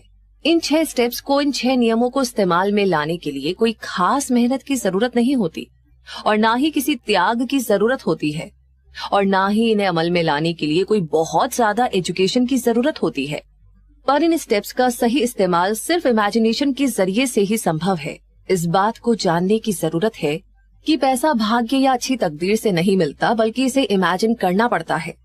जिस किसी ने भी अपनी बेहतरीन तकदीर को बनाया है उन सभी ने एक सपना देखा, उम्मीद की है, अटल इच्छा रखी है और प्लान बनाया है इससे पहले कि वह दौलत हासिल कर पाते। आपको ये भी पता होना चाहिए कि सिविलाइजेशन की शुरुआत से ही जितने महान लीडर हुए हैं उन सबका एक ही विजन था, वो दूर के बारे में सोचते थे। अगर आप महान अमीर लोगों की तरह अपने मन में इमेजिन नहीं कर सकते तो आप कभी भी अपने बैंक में उतना पैसा नहीं देख पाएंगे। सच्चे विजनरी के लिए जितने मौके आज मौजूद हैं, उतने मौके इससे पहले कभी नहीं थे। इस भागती दौड़ती दुनिया में जो लोग अमीर बनना चाहते हैं, उन्हें ये जानकर कि इंस्पिरेशन मिलेगी कि आज दुनिया को नए विचार, काम करने के नए तरीके, नए लीडर, नए इन्वेंशन और एजुकेशन की नई टेक्निक, सामान बेचने के नए तरीके, नई किताबें, बीमारियों के नए इलाज और बिजनेस और जिंदगी के लिए नए नजरिए की जरूरत है। इन सब नई डिमांड के बीच में एक बात तो पक्की है कि अगर आपको जीतना है तो आपके पास क्लियर पर्पस, नॉलेज और मजबूत विल पावर का होना जरूरी है। ये सब हासिल करने के लिए सच्चे विजनरी की जरूरत होती है, जो अपने सपनों को एक्शन में बदल सके। सच्चे विजनरी हमेशा से थे, हैं और रहेंगे। यही वे लोग होते हैं जो दुनिया बनाते हैं, जो सच में बड़े लीडर हुए हैं। उन्होंने अपने सपनों, नए मौकों और अनदेखी चीजों को हकीकत में बदला है। इन लोगों ने अपनी थॉट की पावर से शहरों, हवाई जहाज, फैक्ट्रियां, कार, बढ़िया हेल्थ और जिंदगी को आसान बनाने के नए तरीकों को इन्वेंट किया है। आज सपने देखने वालों में दो जरूरी खूबियां होनी ही चाहिए, पेशेंस यानी कि धैर्य और खुली सोच। जिन लोगों को नएपन से डर लगता है, उनके सपने शुरू होने से पहले ही दम तोड़ देते हैं। लीडर्स के लिए आज से बढ़िया समय कभी नहीं था। आजकल बड़े पैमाने पर बिजनेस, इकोनॉमिक और इंडस्ट्रियलाइजेशन को नए सांचे में ढालकर नए तरीके से काम करने का वक्त है। अगर आप अमीर बनने का प्लान बना रहे हैं तो किसी को अपने सपनों का मजाक मत उड़ाने दीजिए।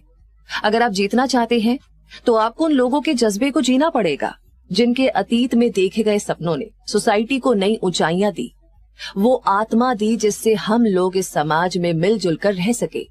आपको और हमें आगे बढ़ने का और दुनिया को अपना टैलेंट दिखाने का मौका मिला। उस कोलंबस को मत भूलिए जिन्होंने एक अनजान दुनिया को इमेजिन किया और उसे खोजने के लिए अपनी जिंदगी झोंक दी। अंत में वो कामयाब भी हुए। सच ही कहा गया है कि सक्सेस पाने के बाद सारी गलतियां माफ हो जाती है और फेल होने के बाद कोई बहाना भी काम नहीं करता। अगर जो आप चाह रहे हैं वो सही है और उस पर आपको विश्वास है तो उसे हासिल करने के लिए आगे बढ़िए। आप अपने सपनों को झोंक दीजिए और अगर आप कभी कुछ पलों के लिए फेल भी हो जाएं, तो उन लोगों की बातों को अपने दिमाग पर हावी मत होने दीजिए, क्योंकि उन्हें नहीं पता कि ये कुछ समय की हार ही कामयाबी का दरवाजा खोलती है। हेनरी फोर्ड एक अनपढ़ और गरीब आदमी थे जिन्होंने बिना जानवरों के चलने वाली गाड़ी बनाने का सपना देखा। उन्होंने उस वक्त का इंतजार नहीं किया जब उनके पास ऐसे साधन मौजूद होंगे जो उस गाड़ी को बनाने के लिए मददगार साबित होंगे, पर उनके पास जो कुछ भी था उन्होंने वहीं से काम करना शुरू कर दिया और आज पूरी दुनिया उनके पहियों पर चल रही है। उन्होंने दुनिया में इतनी गाड़ियां चला दी जितनी किसी और इंसान ने कभी नहीं चलाई है। ये सब इसलिए पॉसिबल हुआ क्योंकि उन्हें अपने सपनों पर विश्वास था। दूसरी तरफ थॉमस एल्वा एडिसन ने इलेक्ट्रिसिटी से चलने वाले बल्ब को इन्वेंट करने का सपना देखा। इससे पहले कि उनका ये सपना सच हो पाता, वो 10,000 बार फेल हुए। सच्चे विजनरी कभी भी काम को बीच में नहीं छोड़ते। लिंकन ने काले नौकरों की आजादी का सपना देखा, अपने सपने को सच किया और कभी भी इस बात को मन से जाने नहीं दिया कि नॉर्थ और साउथ अमेरिका एक साथ हो जाए, जब तक कि असल में हो नहीं गया। राइट ब्रदर्स ने हवा में उड़ने का सपना देखा और आज पूरी दुनिया हवा में उड़कर एक जगह से दूसरी जगह जाती है। मार्कोनी ने हवा में मैसेज भेजने का सपना देखा। उनके सपनों का नतीजा ये हुआ कि आज हम सभी के पास रेडियो है, टीवी और मोबाइल फोन है। साथ ही साथ मार्कोनी के सपने ने उन्हें उनका खुद का कैबिन और घर भी दिला दिया। इसने दुनिया के एक कोने में रहने वाले इंसान को दूसरे कोने में रहने वाले इंसान से जोड़ दिया। तुरंत कुछ ही पलों में कोई भी न्यूज, जानकारी और मनोरंजन पूरी दुनिया में फैल जाता है।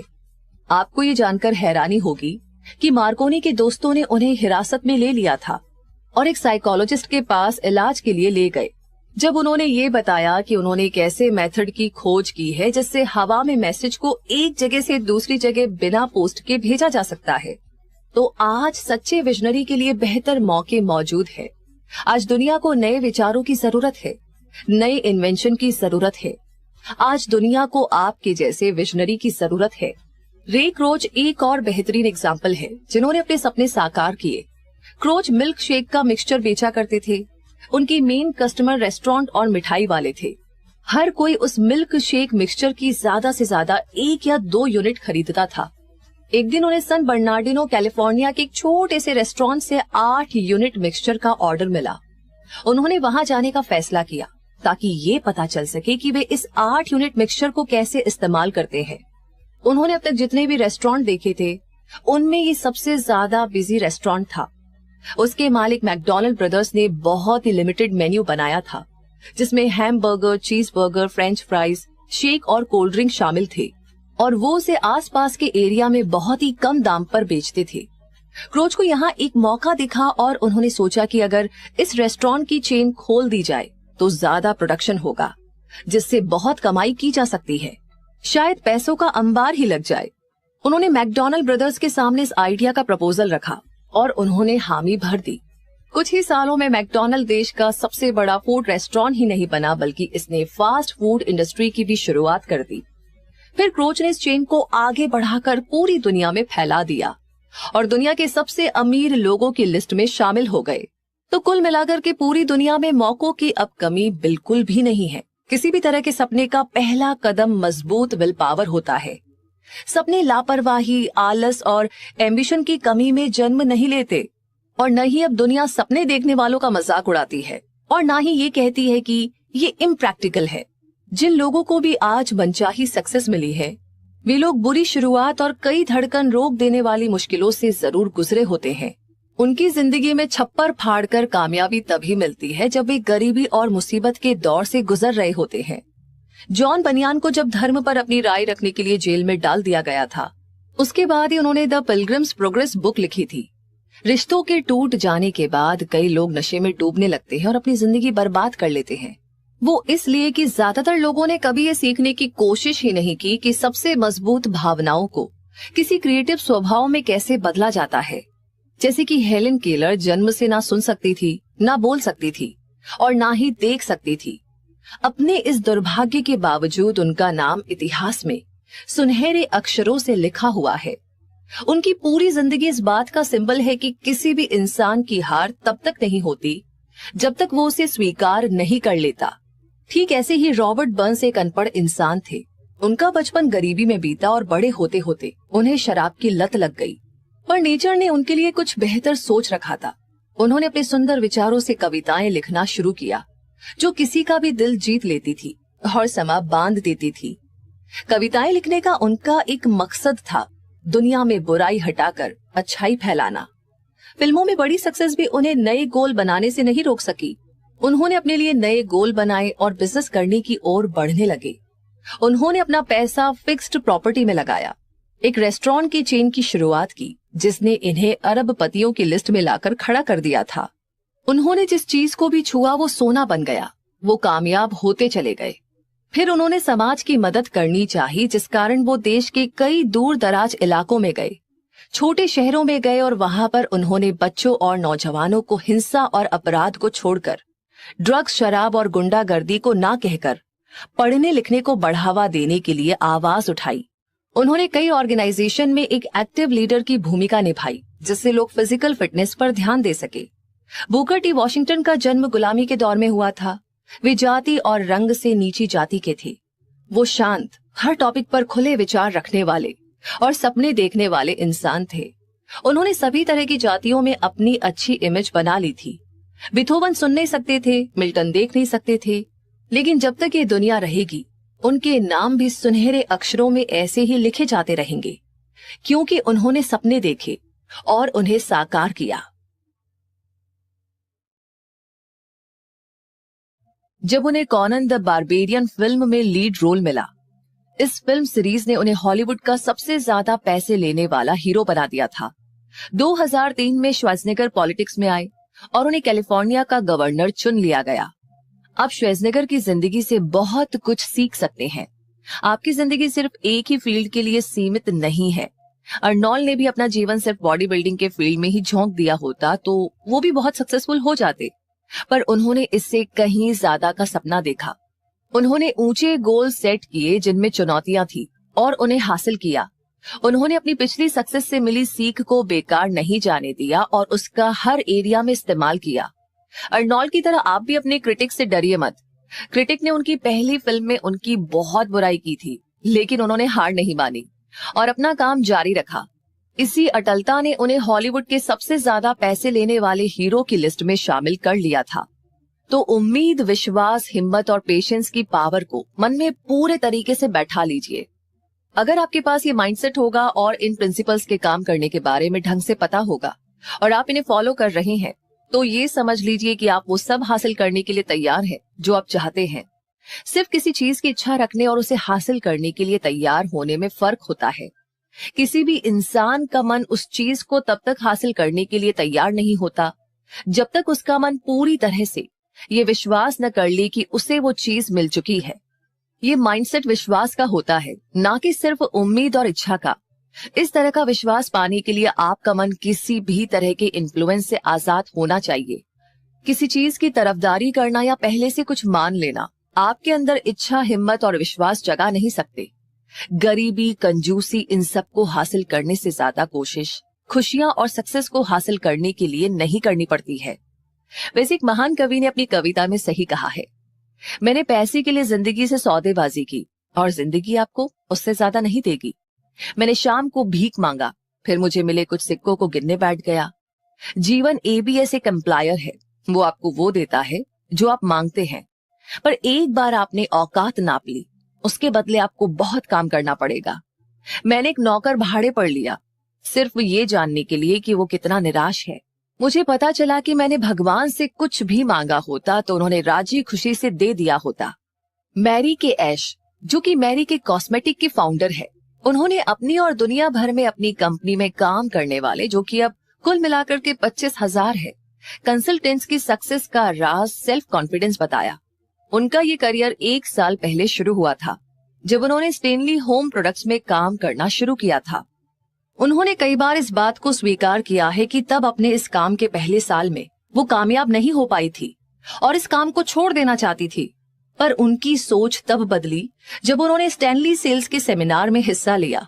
उन्होंने बताया कि उस साल कंपनी के कॉन्टेस्ट में खूबसूरत, लंबी और कामयाब औरत को रानी के टाइटल से नवाजा जाना था और उस साल उस औरत को वो टाइटल मिला जिसकी किसी ने उम्मीद ही नहीं की थी।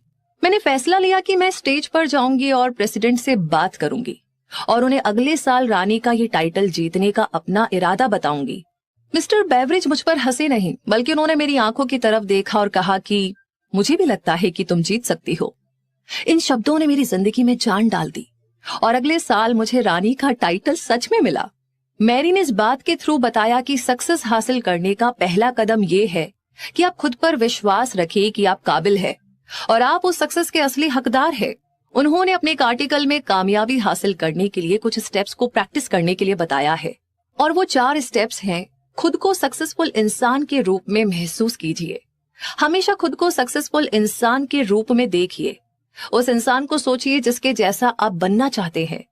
हर दिन कुछ वक्त अकेले बिताइए, आराम से रिलैक्स होकर बैठ जाइए, अपनी आंखें बंद कर लीजिए और अपनी इच्छा और गोल पर ध्यान दीजिए। अपने आप को एक नए माहौल में देखिए जिसे आप इमेजिन करते हैं। खुद को काबिल समझिए और खुद को कॉन्फिडेंस से भर लीजिए। पिछली सक्सेस को याद करें। हर कामयाबी, चाहे वो छोटी हो या बड़ी, वो ये साबित करती है कि आप काबिल हैं और सक्सेसफुल हो सकते हैं।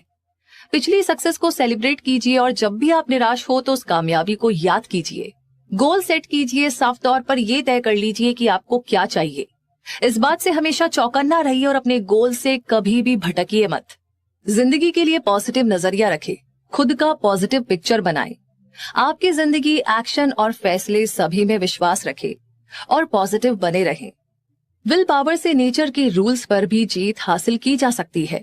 अब यहाँ पर मैं आपको एक ऐसे आदमी की अनोखी कहानी बताने जा रहा हूँ जिससे ज्यादा चमत्कारी आदमी मैंने आज तक देखा ही नहीं, जिसे मैंने जन्म लेने के कुछ मिनट बाद देखा था। उसके कान नहीं थे। पहले तो डॉक्टर्स ने कुछ भी बताने से मना किया, पर जब उन पर दबाव डाला गया तो उन्होंने बताया कि शायद ये बच्चा कभी बोल और सुन नहीं पाएगा। मैं डॉक्टर के विचार से सहमत नहीं था और मैं ऐसा कर सकता हूँ क्योंकि मैं उस बच्चे का पिता हूँ। मैंने मन ही मन डॉक्टर के विचार को चुनौती दे दी और खुद एक फैसला ले बैठा कि भगवान बिना कान के मेरे बच्चे को इस दुनिया में भेज सकता है, पर वो उसे पूरी जिंदगी इस तरह तकलीफ में जीने के लिए मजबूर नहीं कर सकता। मैंने ये सोच लिया था कि मेरा बेटा सुनेगा भी और बोलेगा भी। मुझे नहीं पता था कि ये सब कैसे होगा, पर मैं इस बात पर जरूर से विश्वास करता था कि जहां चाह है वहां राह है। मुझे महान एमोसन की बात ध्यान आई। दुनिया की हर चीज सिर्फ एक ही बात सिखाती है, और वो है विश्वास। हमें सिर्फ विश्वास करके नेचर के रूल्स को फॉलो करना है। ये हम सभी पर समान रूप से लागू होती है। कभी आंख बंद करके आवाज सुनिए, नेचर आपको रास्ता जरूर दिखाएगी। वो रास्ता सिर्फ एक ही था, विल पावर। मैंने अपने अंदर ये विल पावर जगा ली थी कि मेरा बेटा सारी जिंदगी गूंगा और बहरा तो नहीं रह सकता। मैंने इस विल पावर को कभी अपने मन से जाने नहीं दिया, यहां तक कि एक पल के लिए भी नहीं। कुछ सालों पहले मैंने लिखा भी था, हमारी सबसे बड़ी रुकावट हमारे मन में पड़े विचार ही हैं। अगले ही पल मैंने बिस्तर पर लेटे हुए अपने छोटे से बच्चे को देखा और ये सोचा कि अगर ये सब सही है तो मेरा बेटा बिना कानों के भी सुन सकता है। मैंने ठान लिया कि अपने बच्चे के मन में कभी भी ये बात आने नहीं दूंगा कि वो सुन और बोल नहीं सकता। इसके लिए चाहे मुझे जो भी करना पड़े। मैंने कसम खा ली कि अपने बेटे के मन में बोलने और सुनने की अपनी मजबूत इच्छा के बीज बो दूंगा, और वो जरूर से एक दिन बिना किसी मशीन के सुनने और बोलने लगेगा। जब बच्चा थोड़ा सा बड़ा हुआ कि वो मेरे साथ सहयोग कर सके, तो मैं अपनी मजबूत विल पावर को उसके अंदर जगाने की कोशिश करने लगा, ताकि ये इच्छा सच में हमारे सामने आ सके। मैं हर रोज उसके कान के पास में ये सब बोलता, ताकि मेरे बेटे का मन जरा भी ये स्वीकार न कर सके कि वो सुन नहीं सकता। जैसे ही वो थोड़ा और बड़ा हुआ, वो आसपास की चीजों पर ध्यान देने लगा। हमने ये महसूस किया कि बेशक बहुत कम ही सही, पर बच्चे को हल्का सा सुनाई तो देता था। जिस उम्र में बच्चे बोलने लगते हैं, वो बोल तो नहीं पाता था, पर वो कुछ आवाजों को सुन जरूर लेता था। बस हमें तो यही चाहिए था। मुझे ये विश्वास हो गया था कि मेरा ये तरीका काम कर रहा है। तभी कुछ ऐसा हुआ जिसने मुझे आश्चर्यचकित कर दिया, चौंका दिया और आशा से भर दिया। ऐसा कुछ उस साधन से हुआ जिससे हमने कभी उम्मीद नहीं की थी। हम एक टेप रिकॉर्डर लाए थे। जब उस बच्चे ने गाना सुना तो वो एक्साइटेड हो गया और गाने को सुनकर के रिएक्ट करने लगा। वो कुछ तरह के गानों में दिलचस्पी दिखाने लगा था। एक बार तो वो एक गाना चलाकर 2 घंटे तक खड़े खड़े सुनता रहा। हमें तब तक इस बात का पता नहीं चला कि ऐसा क्यों हो रहा है, जब तक हमें आवाज के बोन कंडक्शन प्रिंसिपल के बारे में जानकारी नहीं थी। जब वो टेप रिकॉर्ड पर रिएक्ट करने लगा था, मुझे ये मालूम पड़ा कि जब मैं उसके कान के पास या फिर दिमाग के पास जाकर कुछ बोलता हूं तो उसे समझ में आता है। मैं अपनी मजबूत विल पावर को इसी जरिए उसके अंदर जगाता था, पर अभी तक जो रिजल्ट आया था वो इतना खुश करने वाला नहीं था। फिर भी मेरी विल पावर ने मेरे विश्वास का साथ दिया और ऐसी किसी भी नेगेटिव बात को मन में आने से पहले ही निकाल फेंका। मेरे पक्के इरादे का नतीजा ये हुआ कि मेरा बच्चा मेरी आवाज को ठीक ठीक सुनने लगा था। मैं उसके मन में ये भरने से कभी नहीं चूकता था कि वो बोल और सुन सकता है। मैंने ये एक्सपीरियंस किया है कि बच्चों को दादी नानी की कहानी सुनना अच्छा लगता है। मैं ऑफिस जाता, वहां पर उसके लिए कहानी लिखता और रात को उसे सुनाता। साथ ही साथ उसके मन में ये भी भरता कि वो बिल्कुल ठीक है और सुन और बोल भी सकता है। एक कहानी जब मैं सुनाता हूं तो उसको हर बार एक अलग तरीके से सुनाता, उसे अलग रंगों से भर देता। इसका मकसद उसके मन में ये भरना था कि उसके शरीर का ये दोष कोई कमी नहीं है, बल्कि ये उसके जीवन की एक बड़ी एसेट यानी कि गुण और ताकत बनेगी।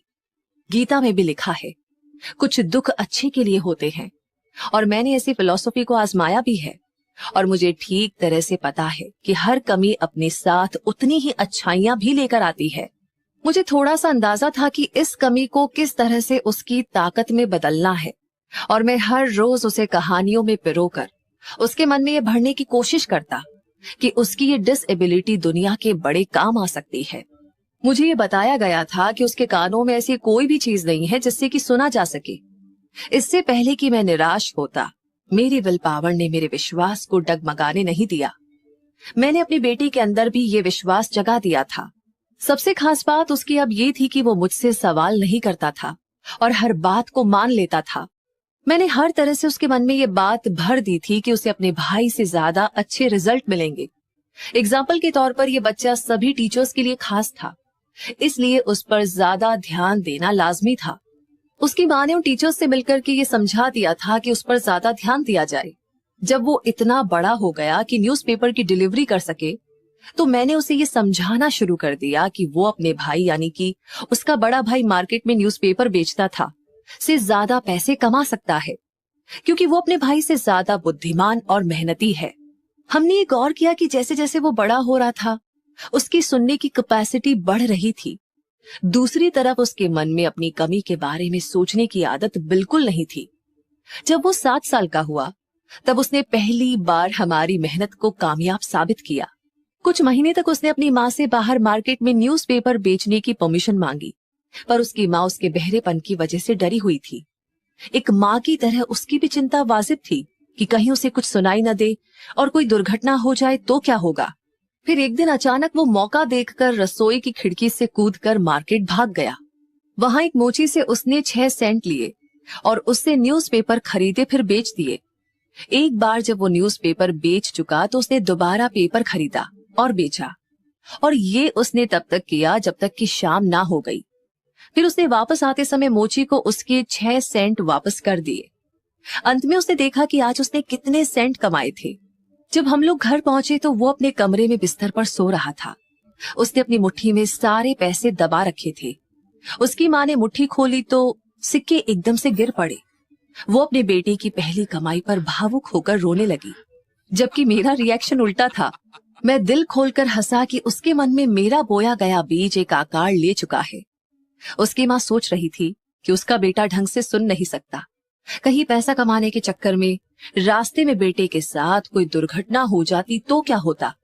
पर मैंने उसके अंदर एक बहादुर, कुछ बनने की इच्छा रखने वाला इंडिपेंडेंट बिजनेसमैन को देखा, जिसे अपने ऊपर पूरा विश्वास है। उसने कदम उठाया और वो जीत गया। उसके काम ने मुझे बहुत खुशी दे दी, क्योंकि मुझे पता लग गया था कि जो मैंने उसके मन में बोया है वो उसके साथ पूरी जिंदगी रहने वाला है। बाद में उसने इसे सही भी साबित किया। पहले जब उसे अपने बड़े भाई से कुछ चाहिए होता था तो वो जमीन पर लेट जाता, पैर मारने लगता, रोने लगता और उस चीज को हासिल कर लेता। अब उस हल्के बहरे बच्चे को कुछ चाहिए होता तो पहले वो पैसे कमाता और उससे वो चीज खरीदता। आज भी उसकी यही आदत है। मेरे बच्चे ने मुझे ये सबक सिखाया कि एक अपाहिज इंसान अपने सामने पड़े पत्थरों को एक रुकावट के रूप में न लेकर उनसे सीढ़ियां बनाकर अपनी मंजिल तक पहुंच सकता है। वो छोटा बहरा बच्चा हाई स्कूल और ग्रेजुएशन तक पहुंच गया, जबकि उसे तब तक सुनाई नहीं देता था जब तक उसके टीचर उसके पास आकर जोर से न बोले। हमने उसे गूंगे बहरों के स्कूल में नहीं भेजा। हम नहीं चाहते थे कि वो साइन लैंग्वेज सीखे। हम चाहते थे कि वो एक नॉर्मल इंसान की तरह अपनी जिंदगी गुजारे, और इसके लिए हमने पक्का मन बना लिया था। ये इतनी आसानी से नहीं हुआ, बल्कि हमें स्कूल के लोगों से इस मामले में काफी बहस भी करनी पड़ी। जब वो क्लास 10th में था तब उसने एक कान में ठीक से सुनाई देने के लिए एक मशीन लगाई, पर उसका कोई फायदा नहीं हुआ, क्योंकि जब वो 6 साल का था तो शिकागो के रहने वाले डॉक्टर जे जॉर्डन विल्सन ने बच्चे के एक सर के एक हिस्से का ऑपरेशन किया था। उन्होंने पाया कि उसके कान में ऐसा कोई भी नेचुरल ऑर्गन नहीं है जिससे कि सुना जा सके। अपने कॉलेज के अंतिम दिनों में, यानी कि ऑपरेशन के 18 सालों बाद, कुछ ऐसा हुआ जो उसकी जिंदगी का टर्निंग पॉइंट साबित हुआ। उसे एक ऐसी इलेक्ट्रॉनिक मशीन मिल गई जिससे सुनाई देने में आसानी हो, जो उसने ट्रायल के लिए मंगाई थी। उसे उस मशीन का इस्तेमाल करने में उतनी दिलचस्पी नहीं थी, क्योंकि उसने पहले भी एक ऐसी मशीन का इस्तेमाल करने की कोशिश की थी, पर कामयाब नहीं हो पाया था। अंत में उसने उस डिवाइस को उठाया और यूं ही कान में लगा लिया, और ये क्या, सामने वाले इंसान की तरह आवाज सुनने की उसकी इच्छा सच हो गई। उसने पहली बार इस तरह से आवाज सुनी थी जिस तरह से कोई भी नॉर्मल इंसान सुनता है। भगवान अपने अजूबे बड़े चमत्कारी ढंग से करता है। वो आज बहुत खुश था। उस मशीन ने उसकी दुनिया ही बदल दी थी। वो अपनी मम्मी का फोन उठाने के लिए तुरंत दौड़ पड़ा और बड़े आराम से उसने पहली बार ठीक से अपनी मम्मी की आवाज सुनी। अगले दिन उसने पहली बार अपने प्रोफेसरों की ढंग से आवाज सुनी, पहली बार रेडियो सुना और पहली बार फिल्म के डायलॉग भी सुने। जिंदगी में पहली बार वो लोगों की नॉर्मल आवाज में बातें सुन सकता था। लोगों को जोर से नहीं बोलना पड़ रहा था। उसे ऐसा लग रहा था जैसे वो दूसरी दुनिया में आ गया हो। हमने नेचर की गलती को अपने मजबूत विल पावर की वजह से रिजेक्ट कर दिया था।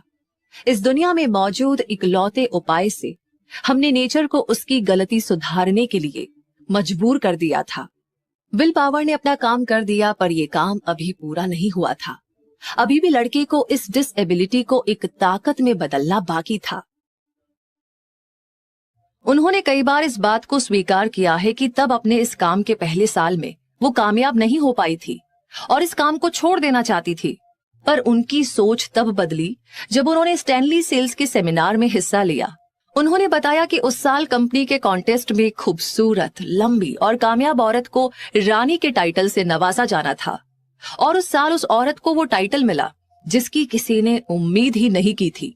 मैंने फैसला लिया कि मैं स्टेज पर जाऊंगी और प्रेसिडेंट से बात करूंगी और उन्हें अगले साल रानी का ये टाइटल जीतने का अपना इरादा बताऊंगी। मिस्टर बेवरिज मुझ पर हंसे नहीं, बल्कि उन्होंने मेरी आंखों की तरफ देखा और कहा कि मुझे भी लगता है कि तुम जीत सकती हो। इन शब्दों ने मेरी जिंदगी में जान डाल दी और अगले साल मुझे रानी का टाइटल सच में मिला। मैरी ने इस बात के थ्रू बताया कि सक्सेस हासिल करने का पहला कदम ये है कि आप खुद पर विश्वास रखें कि आप काबिल है और आप उस सक्सेस के असली हकदार है। उन्होंने अपने एक आर्टिकल में कामयाबी हासिल करने के लिए कुछ स्टेप्स को प्रैक्टिस करने के लिए बताया है और वो 4 स्टेप्स हैं। खुद को सक्सेसफुल इंसान के रूप में महसूस कीजिए। हमेशा खुद को सक्सेसफुल इंसान के रूप में देखिए। उस इंसान को सोचिए जिसके जैसा आप बनना चाहते हैं। हर दिन कुछ वक्त अकेले बिताइए। आराम से रिलैक्स होकर बैठ जाइए। अपनी आंखें बंद कर लीजिए और अपनी इच्छा और गोल पर ध्यान दीजिए। अपने आप को एक नए माहौल में देखिए जिसे आप इमेजिन करते हैं। खुद को काबिल समझिए और खुद को कॉन्फिडेंस से भर लीजिए। पिछली सक्सेस को याद करें। हर कामयाबी, चाहे वो छोटी हो या बड़ी, वो ये साबित करती है कि आप काबिल हैं और सक्सेसफुल हो सकते हैं। पिछली सक्सेस को सेलिब्रेट कीजिए और जब भी आप निराश हो तो उस कामयाबी को याद कीजिए। गोल सेट कीजिए। साफ तौर पर यह तय कर लीजिए कि आपको क्या चाहिए। इस बात से हमेशा चौकन्ना रहिए और अपने गोल से कभी भी भटकिए मत। जिंदगी के लिए पॉजिटिव नजरिया रखें। खुद का पॉजिटिव पिक्चर बनाएं।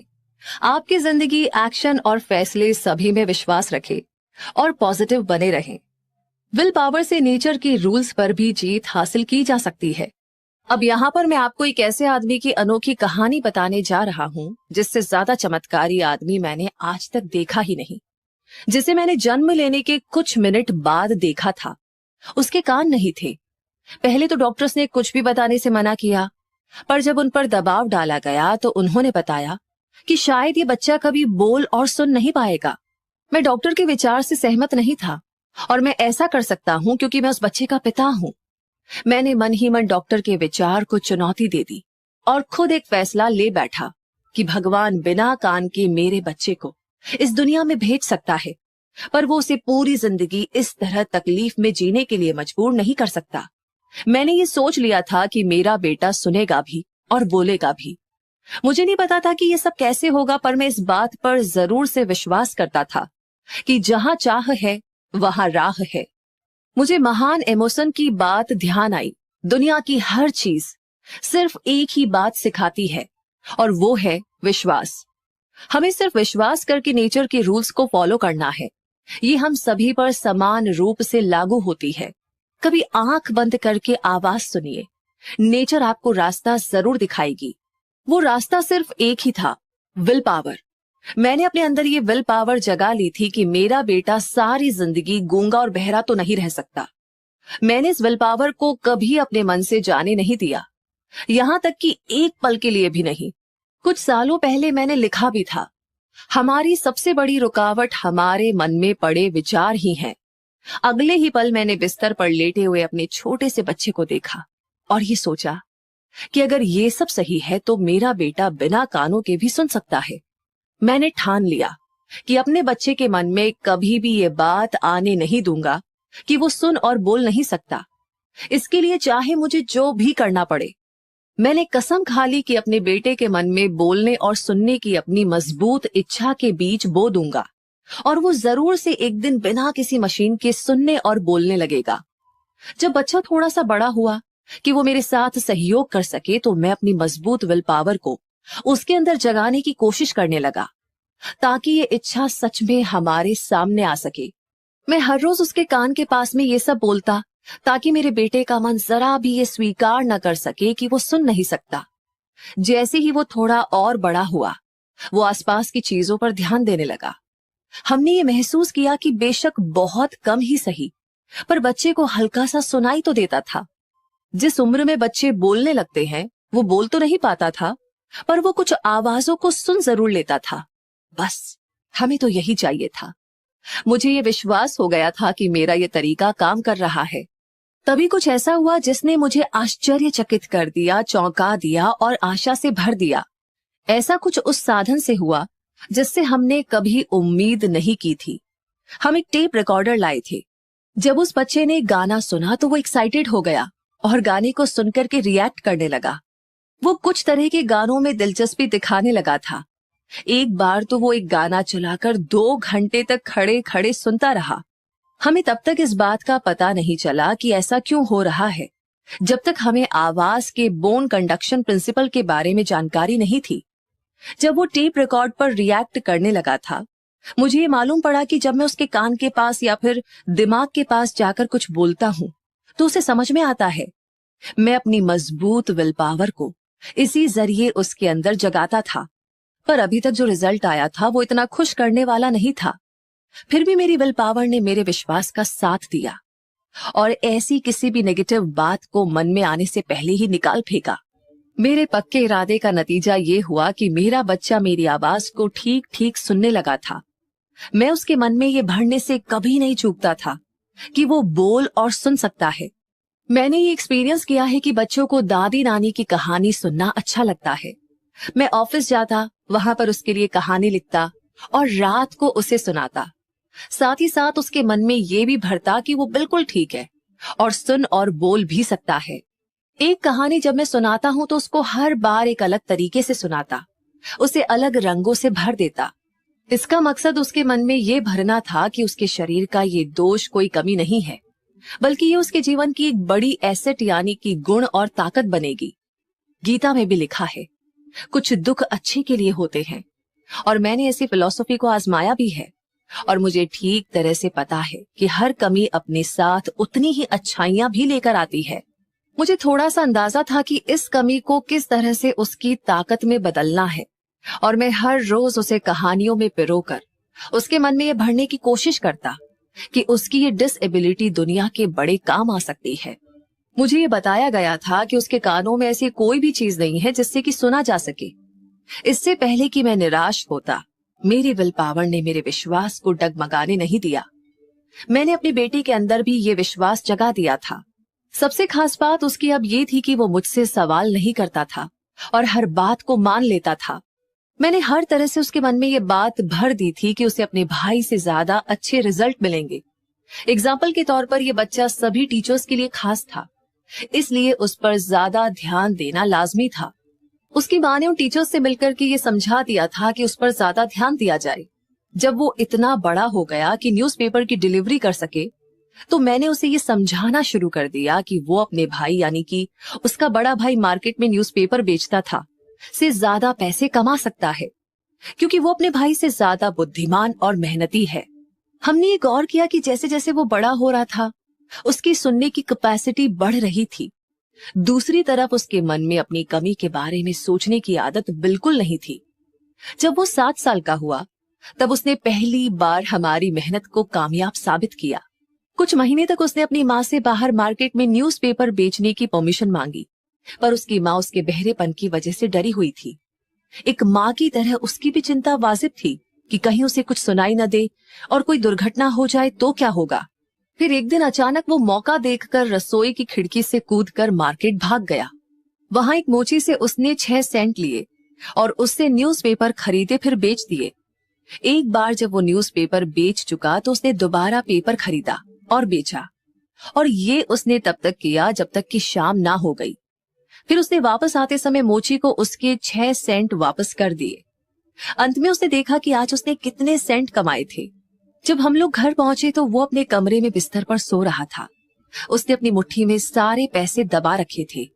उसकी माँ ने मुट्ठी खोली तो सिक्के एकदम से गिर पड़े। वो अपने बेटे की पहली कमाई पर भावुक होकर रोने लगी, जबकि मेरा रिएक्शन उल्टा था। मैं दिल खोलकर हंसा कि उसके मन में मेरा बोया गया बीज एक आकार ले चुका है। उसकी माँ सोच रही थी कि उसका बेटा ढंग से सुन नहीं सकता, कहीं पैसा कमाने के चक्कर में रास्ते में बेटे के साथ कोई दुर्घटना हो जाती तो क्या होता। पर मैंने उसके अंदर एक बहादुर, कुछ बनने की इच्छा रखने वाला इंडिपेंडेंट बिजनेसमैन को देखा, जिसे अपने ऊपर पूरा विश्वास है। उसने कदम उठाया और वो जीत गया। उसके काम ने मुझे बहुत खुशी दे दी, क्योंकि मुझे पता लग गया था कि जो मैंने उसके मन में बोया है वो उसके साथ पूरी जिंदगी रहने वाला है। बाद में उसने इसे सही भी साबित किया। पहले जब उसे अपने बड़े भाई से कुछ चाहिए होता था तो वो जमीन पर लेट जाता, पैर मारने लगता, रोने लगता और उस चीज को हासिल कर लेता। अब उस हल्के बहरे बच्चे को कुछ चाहिए होता तो पहले वो पैसे कमाता और उससे वो चीज खरीदता। आज भी उसकी यही आदत है। मेरे बच्चे ने मुझे ये सबक सिखाया कि एक अपाहिज इंसान अपने सामने पड़े पत्थरों को एक रुकावट के रूप में न लेकर उनसे सीढ़ियां बनाकर अपनी मंजिल तक पहुंच सकता है। वो छोटा बहरा बच्चा हाई स्कूल और ग्रेजुएशन तक पहुंच गया, जबकि उसे तब तक सुनाई नहीं देता था जब तक उसके टीचर उसके पास आकर जोर से न बोले। हमने उसे गूंगे बहरों के स्कूल में नहीं भेजा। हम नहीं चाहते थे कि वो साइन लैंग्वेज सीखे। हम चाहते थे कि वो एक नॉर्मल इंसान की तरह अपनी जिंदगी गुजारे, और इसके लिए हमने पक्का मन बना लिया था। ये इतनी आसानी से नहीं हुआ, बल्कि हमें स्कूल के लोगों से इस मामले में काफी बहस भी करनी पड़ी। जब वो क्लास 10th में था तब उसने एक कान में ठीक से सुनाई देने के लिए एक मशीन लगाई, पर उसका कोई फायदा नहीं हुआ, क्योंकि जब वो 6 साल का था तो शिकागो के रहने वाले डॉक्टर जे जॉर्डन विल्सन ने बच्चे के एक सर के एक हिस्से का ऑपरेशन किया था। उन्होंने पाया कि उसके कान में ऐसा कोई भी नेचुरल ऑर्गन नहीं है जिससे कि सुना जा सके। अपने कॉलेज के अंतिम दिनों में, यानी कि ऑपरेशन के 18 सालों बाद, कुछ ऐसा हुआ जो उसकी जिंदगी का टर्निंग पॉइंट साबित हुआ। उसे एक ऐसी इलेक्ट्रॉनिक मशीन मिल गई जिससे सुनाई देने में आसानी हो, जो उसने ट्रायल के लिए मंगाई थी। उसे उस मशीन का इस्तेमाल करने में उतनी दिलचस्पी नहीं थी, क्योंकि उसने पहले भी एक ऐसी मशीन का इस्तेमाल करने की कोशिश की थी, पर कामयाब नहीं हो पाया था। अंत में उसने उस डिवाइस को उठाया और यूं ही कान में लगा लिया, और ये क्या, सामने वाले इंसान की तरह आवाज सुनने की उसकी इच्छा सच हो गई। उसने पहली बार इस तरह से आवाज सुनी थी जिस तरह से कोई भी नॉर्मल इंसान सुनता है। भगवान अपने अजूबे बड़े चमत्कारी ढंग से करता है। वो आज बहुत खुश था। उस मशीन ने उसकी दुनिया ही बदल दी थी। वो अपनी मम्मी का फोन उठाने के लिए तुरंत दौड़ पड़ा और बड़े आराम से उसने पहली बार ठीक से अपनी मम्मी की आवाज सुनी। अगले दिन उसने पहली बार अपने प्रोफेसरों की ढंग से आवाज सुनी, पहली बार रेडियो सुना और पहली बार फिल्म के डायलॉग भी सुने।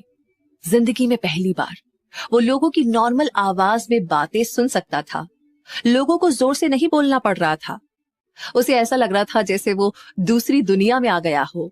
हमने नेचर की गलती को अपने मजबूत विल पावर की वजह से रिजेक्ट कर दिया था। इस दुनिया में मौजूद इकलौते उपाय से हमने नेचर को उसकी गलती सुधारने के लिए मजबूर कर दिया था। विल पावर ने अपना काम कर दिया, पर यह काम अभी पूरा नहीं हुआ था। अभी भी लड़के को इस डिसएबिलिटी को एक ताकत में बदलना बाकी था। ये चमत्कार उसके लिए बस इतनी ही बड़ी बात थी कि उसकी आवाज की दुनिया बदल गई थी। वो इसी में खुश था।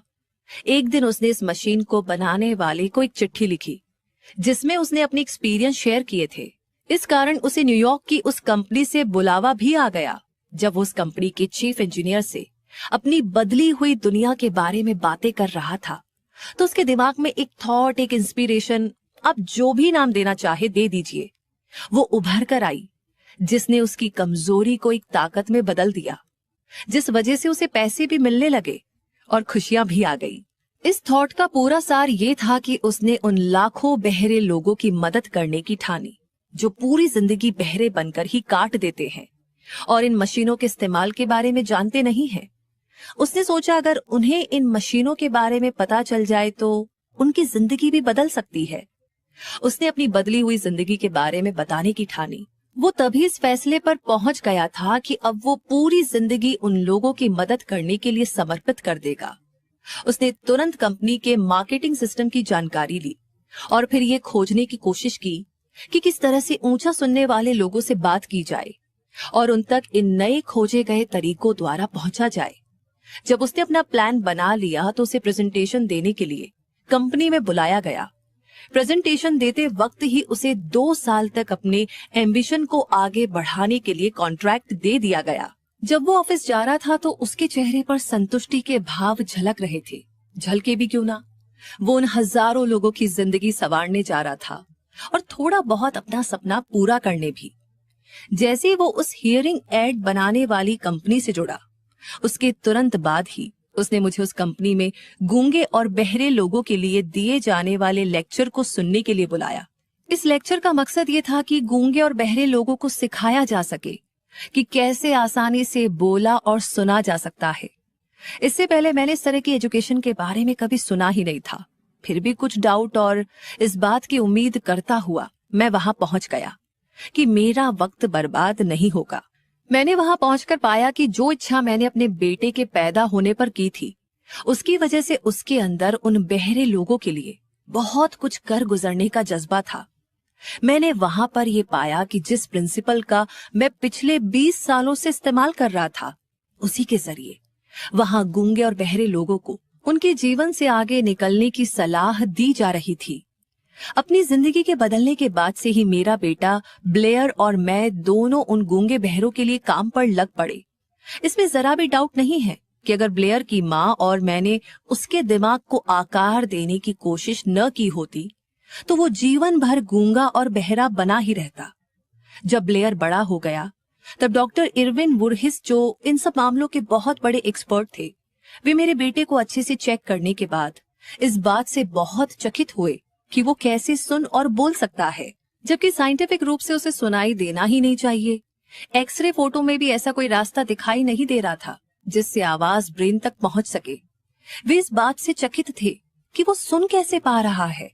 जब मैंने अपने बेटे में विल पावर के बीज बोए थे कि वो बोल और सुन सकता है, अपनी जिंदगी एक नॉर्मल इंसान की तरह जी सकता है, तब नेचर ने कुछ ऐसा किया जिससे बाहरी दुनिया और उसके ब्रेन के बीच एक पुल बन जाए और वो सुनने के काबिल बन सके। उस बात का पता बड़े बड़े एक्सपर्ट डॉक्टर भी नहीं लगा पा रहे थे। ये मेरे लिए भी भगवान के किसी चमत्कार से कम नहीं था।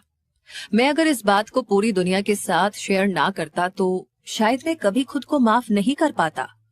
इस एक्सपीरियंस को आप सभी से शेयर करके मैं खुद को बहुत खुशकिस्मत मान रहा हूँ। ये सब कुछ ऐसे नहीं हुआ, मुझे इस बात का विश्वास था, क्योंकि इसका भी एक कारण था कि मुझे पता था कि अगर आपके अंदर कोई इच्छा हो और आपको उसमें पूरा विश्वास हो जाए तो ये विल पावर आपको कुछ भी हासिल करा सकती है। मुझे इस बात में कोई डाउट नहीं था कि एक मजबूत विल पावर से आप किसी भी चीज को हकीकत में बदल सकते हैं। ब्लेयर ने खुद को एक आम इंसान की तरह आवाज सुनते हुए का सपना देखा और उसने वो हासिल कर लिया। उसका जन्म एक अपंग बच्चे की तरह हुआ था जो बिना किसी इच्छा के सड़कों पर पेन या कप बेचता हुआ नजर आ सकता था। अब वही अपाहिज बच्चा उन लाखों लोगों की मदद कर रहा था जिन्हें ऊंचा सुनाई देता है। ये सिर्फ मदद करना ही नहीं था, बल्कि उसको जॉब भी मिल गई थी जिस वजह से वो आराम से पूरी जिंदगी बिता सकता था। जो सफेद झूठ मैं बचपन से उसके ब्रेन में भरने की कोशिश कर रहा था कि वो अपनी कमजोरी को अपनी ताकत में बदल सकता है, उसने इस बात को सच साबित कर दिया था। दुनिया में ऐसा कुछ भी सही या गलत नहीं है जिसे मजबूत विल पावर और विश्वास के जरिए हकीकत में बदला ना जा सके। ये हर किसी पर समान रूप से लागू होता है। ये मेरा सौभाग्य था कि मैंने विल पावर को अपने बेटे की कमी को सुधारने के लिए इस्तेमाल किया। इससे अच्छा शायद ही किसी को इतने करीब से इस प्रिंसिपल का इस्तेमाल करने का मौका मिले। अगर नेचर इस विल पावर के सामने झुक सकती है तो किसी इंसान की क्या औकात है कि वो इस विल पावर के सामने ना झुके। यही ब्रेन की पावर की खासियत है। हमें ये नहीं पता कि ये कैसे काम करता है। हर इंसान, हर जगह और हर चीज के लिए ये प्रिंसिपल बिल्कुल अलग तरह से काम करता है। शायद इस बात को साइंस साबित कर सके। मैंने अपने बच्चे के मन में वो बीज बोए जिससे वो सुन और बोल सके, और ये हकीकत में उसने साबित कर दिया। मैंने अपने बेटे के मन में ये थॉट दिया कि कैसे वो अपनी इस कमजोरी को अपनी ताकत बना सकता है, और उसने भी ऐसा कर दिखाया। ऐसे रिजल्ट किस तरह से आए, इसका मेथड बताना कोई मुश्किल काम नहीं है। इस मेथड में 3 बातें हैं। पहली तो ये कि मैंने विश्वास किया अपनी उस इच्छा पर कि वो नॉर्मल रूप से सुन सकता है, जो मैंने अपने बेटे को बताई थी। दूसरा, मैंने हर उस मौजूद तरीके से अपनी बात को पक्के इरादे से लगातार कोशिश करके उस तक पहुंचाई थी। तीसरी सबसे जरूरी बात, उसने मुझ पर विश्वास किया। कई सालों बाद मेरे साथ काम करने वाले एक सहयोगी बीमार पड़ गए थे। उनकी हालत दिन ब दिन खराब होती जा रही थी। अंत में उन्हें अस्पताल में ऑपरेशन करने के लिए भर्ती कराया गया। जब वे ऑपरेशन थिएटर की तरफ पहियों वाले पलंग पर लेटे हुए जा रहे थे, तब मैंने उनकी ओर देखा और इस सोच में डूब गया कि इतने दुबले पतले और कमजोर इंसान का ऑपरेशन कैसे हो सकता है? क्या ये ऑपरेशन सक्सेसफुल हो भी पाएगा या नहीं? डॉक्टर ने भी हमें ये चेतावनी दे दी थी कि उनके बचकर वापस आने की बहुत ही कम उम्मीद है। पर ये डॉक्टर की राय थी, ये पेशेंट की सोच बिल्कुल भी नहीं थी। फर्क इससे नहीं पड़ता कि डॉक्टर क्या सोच रहा है, यहाँ पर फर्क इससे पड़ेगा कि पेशेंट क्या सोच रहा है। उन्होंने जाते हुए मुझसे कहा, दोस्त चिंता मत करो, मैं जल्द ही वापस आऊंगा और आपके साथ काम पर लगूंगा। नर्स ने मेरी तरफ दया भरी नजरों से देखा, लेकिन वो ऑपरेशन के बाद ठीक होकर आ गए थे। सब कुछ सही होने के बाद डॉक्टर ने मुझे बताया कि उनकी जीने की इच्छा ने उन्हें बचा लिया। अगर उनकी विल पावर ने मौत को मना नहीं किया होता तो शायद वो बचकर वापस ना लौट पाते। मैं विल पावर में विश्वास करता हूँ। मैंने लोगों को गरीबी से उठते हुए देखा है, लोगों को हजारों फेलियर के बाद सक्सेस की बुलंदियों को छूते हुए देखा है। मैंने अपने अपाहिज बेटे को एक नॉर्मल और कामयाब जिंदगी जीते हुए देखा है, जबकि जन्म लेते ही नेचर ने उसे कान दिए ही नहीं थे। तो इस चैप्टर में आपने जाना कि कैसे कोई अपनी विल पावर का इस्तेमाल कर सकता है।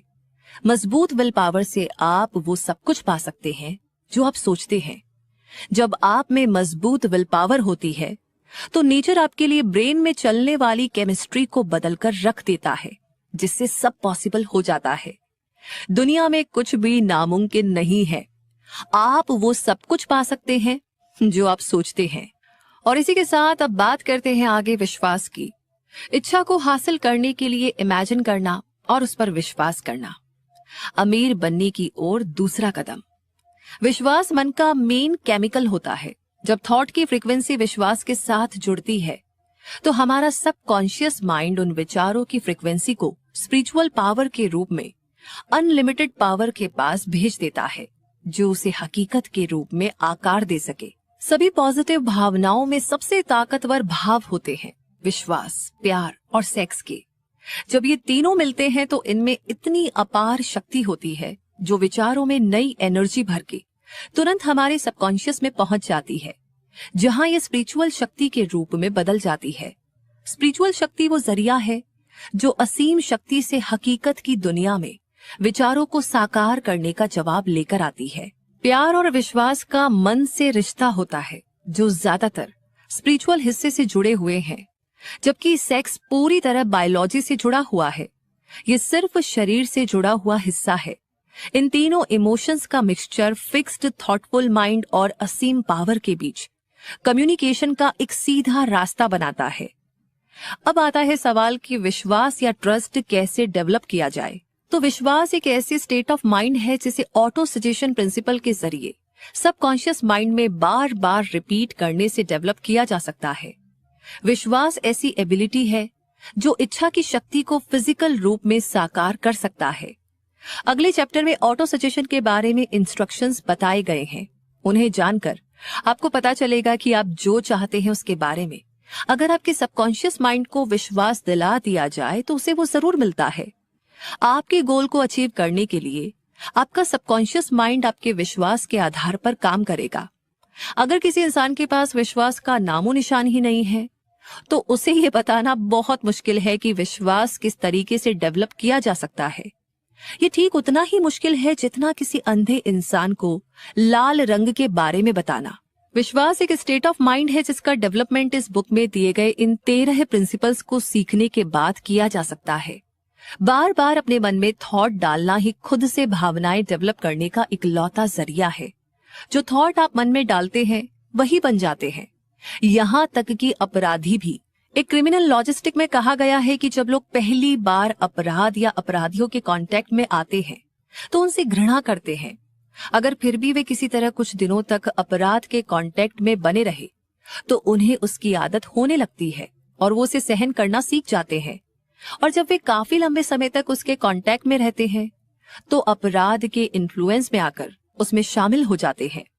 अगर इस बात को इस तरह से कहे कि अगर आप पैशन या इमोशन के साथ किसी थॉट को लगातार सोचते हैं तो आपका सबकॉन्शियस माइंड उसे स्वीकार कर लेता है और इस पर काम करने लगता है। आपका सबकॉन्शियस माइंड उसे सच करने के लिए कोई ना कोई प्रैक्टिकल प्रोसेस मौजूद करा देता है। वो सभी थॉट जिनसे भावनाएं जुड़ जाती है और उनमें विश्वास भर जाता है तो वे थॉट खुद को हकीकत में बदल लेते हैं। ऐसे लाखों लोग हैं जो ये मानते हैं कि वे गरीबी और भुखमरी में जीने के लिए इसलिए मजबूर है क्योंकि कोई रहस्यमयी ताकत उनके खिलाफ काम कर रही है जिस पर उनका कोई कंट्रोल नहीं है। इस नेगेटिव थिंकिंग या विश्वास के कारण वे अपने दुर्भाग्य को खुद बनाते हैं क्योंकि उनका सबकॉन्शियस माइंड उनके इस नेगेटिव विश्वास को पकड़ लेता है और इसे हकीकत में बदल देता है। एक बार फिर ये बताना सही होगा कि अगर आप अपनी इच्छा को हकीकत में बदलना चाहते हैं तो आप उसे अपने सबकॉन्शियस माइंड तक पहुंचा दीजिए। लेकिन इसके लिए जरूरी है कि आपकी इच्छा मजबूत और पॉजिटिव हो। अगर ऐसा है तो आप उसे फिजिकल रूप में बदल सकते हैं। आपका विश्वास ही वह भाव है जो आपके सबकॉन्शियस माइंड के एक्शन को डिसाइड करता है। ऑटो सजेशन के द्वारा अपने सबकॉन्शियस माइंड को धोखा देने से आपको कोई नहीं रोक रहा है। जिस तरह से मैंने अपने बेटे के सबकॉन्शियस माइंड को धोखा दिया था, इस धोखे को हकीकत बनाने के लिए इस तरह बर्ताव कीजिए जैसे आपके पास वो चीज पहले से ही मौजूद है जिसकी आप इच्छा कर रहे हैं। ये भाव आप में उस समय होना चाहिए जब आप अपने सबकॉन्शियस माइंड को ऑर्डर दे रहे हैं। सबकॉन्शियस माइंड विश्वास और भरोसे की सिचुएशन में दिए गए किसी भी ऑर्डर को जिसके बारे में आपको विश्वास है कि वो हकीकत में बदल जाएगा, सबसे सीधे और प्रैक्टिकल तरीके से फिजिकल रूप में बदल देगा। आपके लिए जरूरी है कि आप पॉजिटिव भावनाओं को अपने मन के स्ट्रॉन्ग पावर के रूप में एनकरेज करें और नेगेटिव भावनाओं को कमजोर करके उन्हें अपने मन से निकाल दे। जिस मन में पॉजिटिव भावनाएं भरी होती है वो उस स्टेट ऑफ माइंड की मनपसंद जगह बन जाती है। ऐसा मन इच्छा के अनुसार सबकॉन्शियस माइंड को इंस्ट्रक्शन देता है जिसे ये एक्सेप्ट करता है, स्वीकार करता है और इस पर तुरंत एक्शन लेकर काम करना शुरू कर देता है।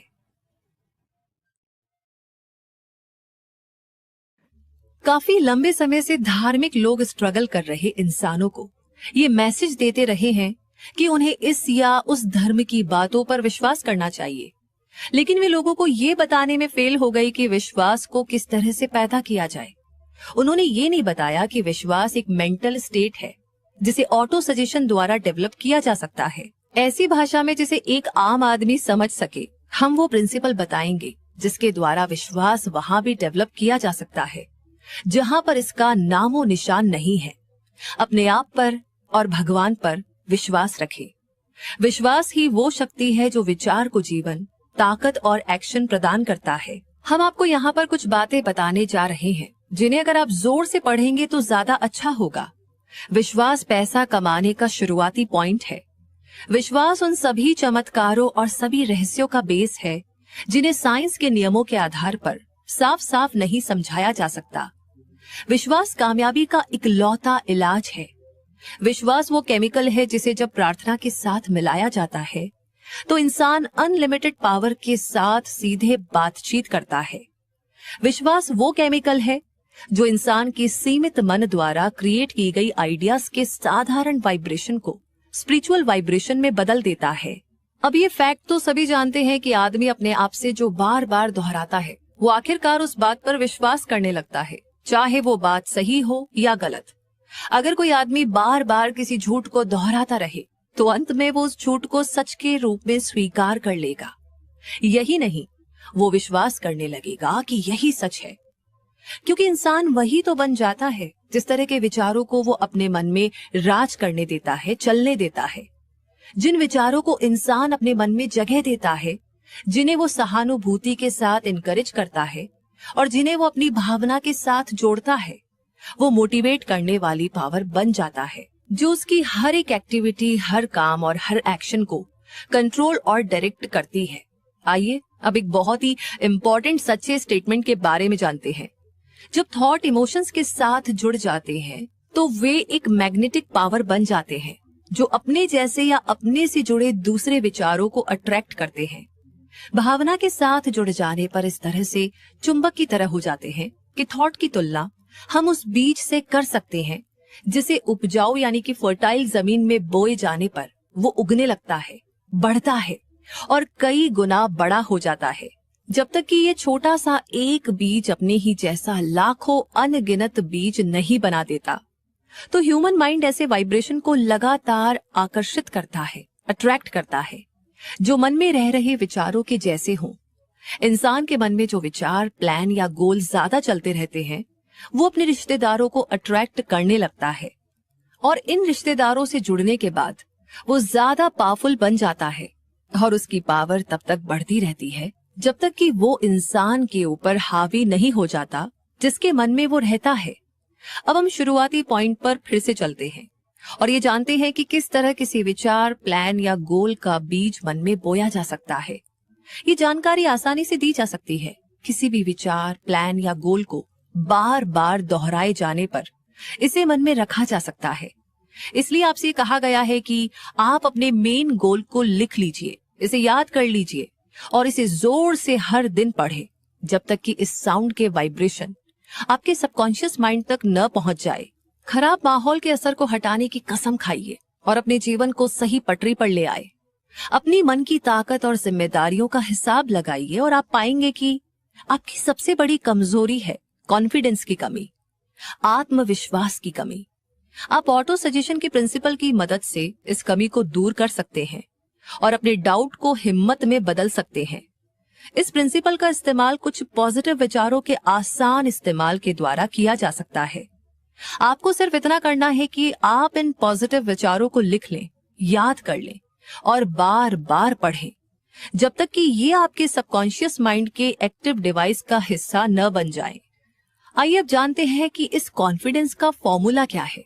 पहला तो ये कि मैं जानता हूं कि मुझ में जीवन की क्लियर गोल को हासिल करने की काबिलियत है और इसलिए मैं खुद से ये उम्मीद रखता हूं कि मैं इसे हासिल करने के लिए लगातार लगन से काम करूंगा। दूसरा, मुझे एहसास है कि मेरे मन के स्ट्रॉन्ग विचार अंत में अपने आप को बाहरी एक्शन में बदल लेंगे और धीरे धीरे अपने आप को फिजिकल रूप में बदल लेंगे। इसलिए मैं अपने विचारों को हर दिन 30 मिनट तक इस बात पर कंसंट्रेट करूंगा कि मैं उस इंसान की तरह बनने के बारे में सोच रहा हूं ताकि मेरे मन में इसकी एक क्लियर तस्वीर बन सके। तीसरा, मैं जानता हूं कि ऑटो सजेशन के प्रिंसिपल के इस्तेमाल के द्वारा मैं जिस भी इच्छा को अपने मन में लगातार बनाए रखूंगा वो अंत में किसी प्रैक्टिकल तरीके के द्वारा अपने आप को फिजिकल रूप में बदल लेगी और मुझे वो चीज हासिल हो जाएगी जिसका मैंने गोल बनाया था। इसलिए मैं हर दिन 10 मिनट इस काम में दूंगा ताकि मैं कॉन्फिडेंस को डेवलप करूं। चौथा, मैंने साफ साफ जीवन में अपने मेन गोल का डिस्क्रिप्शन लिख दिया है और मैं कोशिश करना कभी नहीं छोड़ूंगा जब तक कि मुझ में इसे हासिल करने का अच्छा खासा कॉन्फिडेंस डेवलप ना हो जाए। पांचवा, मुझे पूरी तरह एहसास है कि कोई भी प्रॉपर्टी या पोजीशन तब तक लंबे समय तक नहीं बनी रह सकती जब तक कि वो सच और न्याय के फाउंडेशन पर ना बनी हो। इसलिए मैं ऐसा कोई भी काम नहीं करूंगा जिससे इसका असर पड़ने वाले सभी लोगों को फायदा ना हो। मैं इसी शक्तियों को अपनी तरफ अट्रैक्ट करके कामयाबी पाऊंगा जिनका मैं इस्तेमाल करना चाहता हूं और मैं दूसरे लोगों के सहयोग के द्वारा कामयाबी पाऊंगा।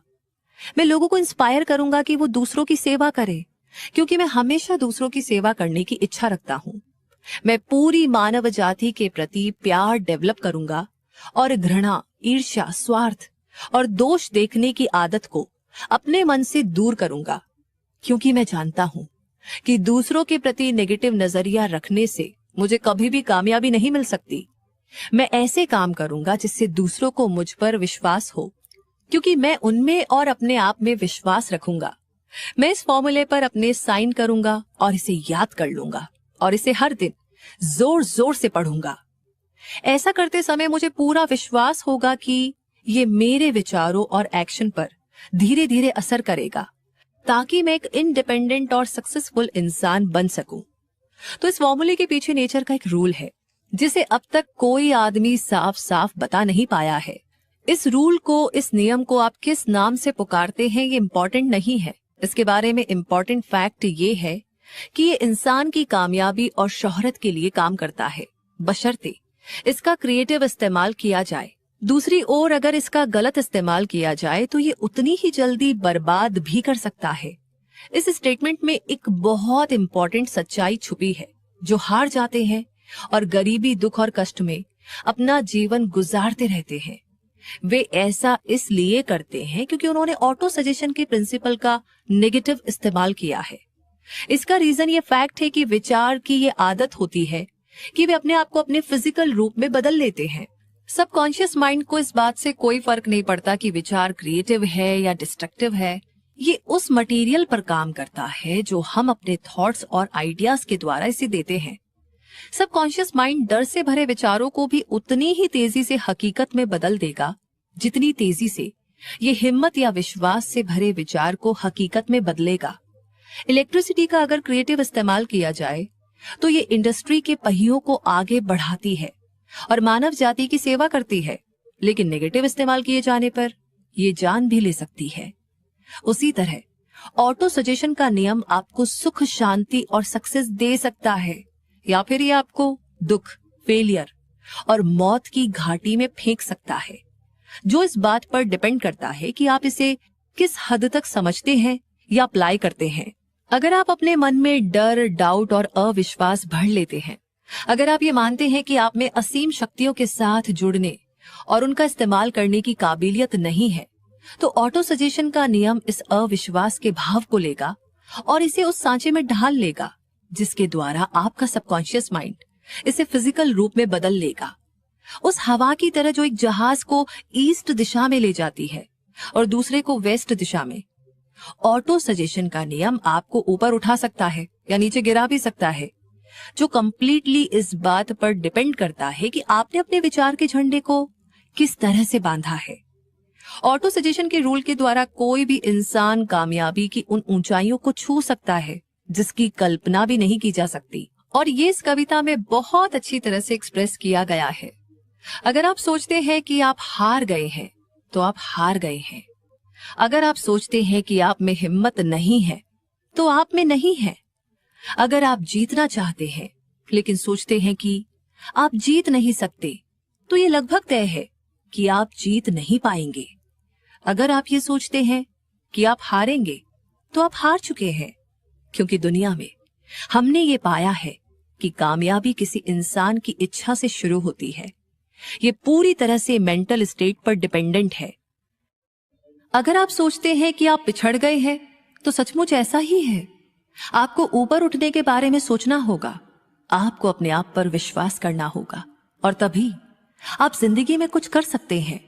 जीवन की जंग में हमेशा वही नहीं जीतता जो सबसे ताकतवर या तेज होता है, बल्कि तुरंत या देरी से जीतता वही है जो सोचता है कि वो जीत सकता है। उन शब्दों पर ध्यान दीजिए जिन पर जोर दिया गया है और आप उस गहरे मतलब को समझ लेंगे जो कवि के मन में थे। आपके मन में कहीं ना कहीं अचीवमेंट का बीज सोया हुआ है, जिसे अगर जगा दिया जाए और काम में लगा दिया जाए तो वो आपको उन ऊंचाइयों पर ले जाएगा जिन्हें हासिल करने की कल्पना आपने सपने में भी नहीं सोची होगी। जिस तरह महान संगीतकार वायलिन के तारों से संगीत की सुंदर ध्वनि छेड़ सकता है, उसी तरह आप भी अपने टैलेंट को जगा सकते हैं जो आपके मन में कहीं दबी पड़ी है।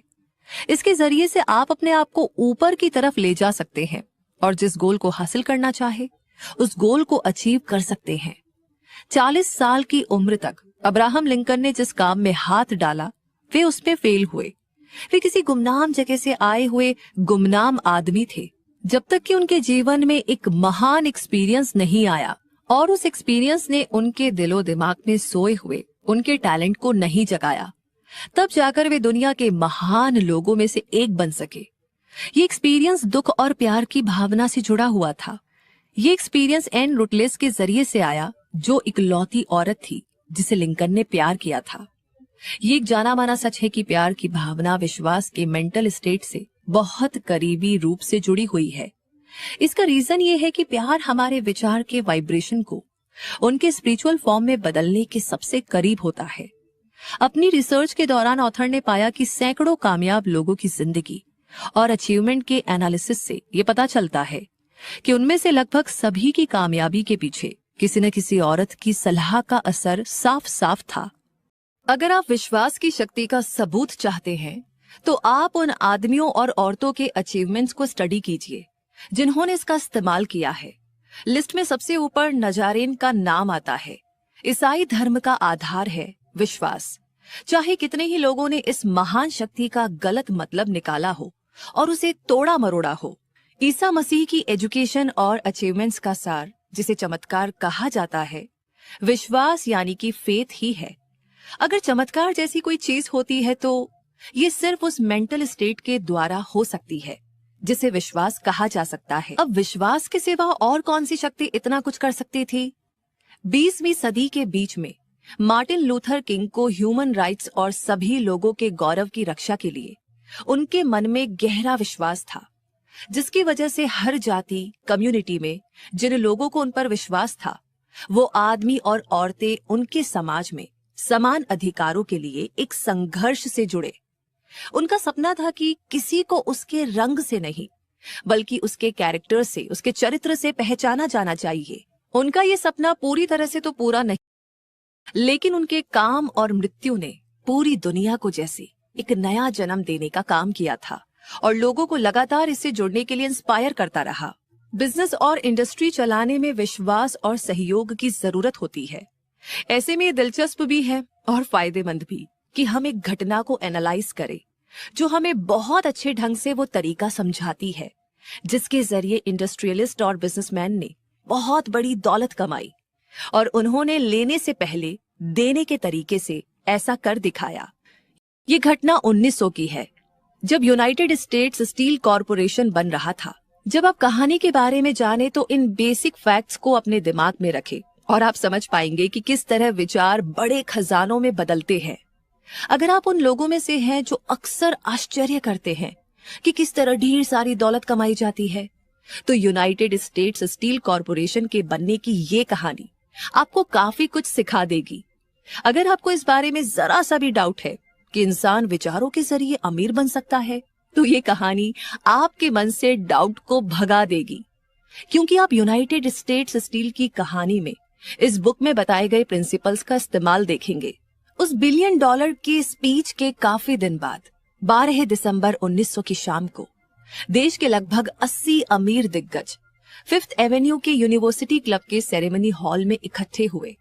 इवेंट था वेस्ट से आए हुए एक लड़के का सम्मान करना, लेकिन आधा दर्जन से ज्यादा मेहमानों को इस बात का एहसास नहीं था कि वे लोग अमेरिकन इंडस्ट्रियल हिस्ट्री की सबसे इम्पोर्टेंट घटना को देखने जा रहे थे। जे एडवर्ड सिमंस और चार्ल्स स्टीवर्ट स्मिथ के दिल आभार और धन्यवाद से भरे थे, क्योंकि जब वे हॉल ही में पिट्सबर्ग गए थे तो चार्ल्स एम शवाब ने बहुत शानदार मेहमान नवाजी की थी और उनका जबरदस्त स्वागत किया था। सिमंस और स्मिथ ने 48 साल के शवाब का ईस्टर्न बैंकिंग सोसाइटी से जान पहचान करवाने के लिए इस डिनर को ऑर्गेनाइज किया था, लेकिन उन्हें आशा नहीं थी कि वे इस फंक्शन में हंगामा खड़ा कर देंगे। उन्होंने उन्हें चेतावनी दी थी कि न्यूयॉर्क के लोग स्पीच की कला को पसंद नहीं करेंगे और उनसे इम्प्रेस नहीं होंगे, और अगर वे स्टीलमैन, हैरीमैन और वोल्डरबिट जैसे सुनने वालों को बोर नहीं करना चाहते तो बेहतर होगा कि वे अपने स्पीच को 15 या 20 मिनट तक ही सीमित रखें और फिर अपनी बात खत्म कर दे। जॉन पियरपॉन्ट मॉर्गन अपने ऊंचे पद के कारण श्वाब के राइट साइड पर बैठे हुए थे। वे भी सेरेमनी में सिर्फ कुछ देर तक ही ठहरने वाले थे, और जहां तक प्रेस और जनता का सवाल था, पूरा मामला इतना मामूली था कि अगले दिन इस सेरेमनी का जिक्र किसी भी न्यूज़पेपर में नहीं छपा। दोनों होस्ट और इम्पोर्टेंट मेहमानों ने अच्छी तरह से डिनर किया। बीच में बहुत कम चर्चा हुई और जितनी भी हुई वो भी टेंशन के माहौल में हुई। बहुत कम बैंकर और ब्रोकर श्वाब से मिले थे, जिसका करियर मैनोंग गहला के किनारे पर टॉप पर पहुंचा था और उन्हें कोई भी मेहमान ठीक से नहीं जानता था। लेकिन शाम खत्म होने से पहले उन सभी और मास्टर मॉर्गन के पैरों तले जमीन खिसक गई और $1 बिलियन की यूनाइटेड स्टेट्स स्टील कॉरपोरेशन का बीज बोया गया। इतिहास के लिहाज से शायद ये दुर्भाग्यपूर्ण है कि उस डिनर में चार्ल्स श्वाब के दिए हुए स्पीच का कोई रिकॉर्ड नहीं है। शायद ये एक घरेलू स्पीच होगी जिसमें ग्रामर की कई सारी गलतियां होगी, क्योंकि श्वाब भाषा की शुद्धता पर ज्यादा ध्यान नहीं देते थे और उस स्पीच में कहावत और चुटकुले भी होंगे, लेकिन इनके अलावा उसमें एक स्ट्रॉन्ग पावर थी जिसका उन $5 बिलियन के लगभग की प्रॉपर्टी वाले लोगों पर कुछ ऐसा असर हुआ जिसे भुलाया नहीं जा सकता। जब ये 90 मिनट की स्पीच खत्म हुई और जब उसे सुनने वाले इसके जादू के कारण अब भी मंत्र मुग्ध थे, तो मॉर्गन वक्त को एक खिड़की के पास अलग ले गए, जहां चौखट पर बैठकर और पैरों को नीचे लटकाकर उन्होंने 1 घंटे तक चर्चा की। श्वाब की पर्सनैलिटी का जादू पूरी पावर से काम कर रहा था, लेकिन इससे भी ज्यादा इंपॉर्टेंट और ज्यादा अमिट वह पूरा प्रोग्राम था जो उन्होंने स्टील के एक्सपेंशन के लिए प्रेजेंट किया था।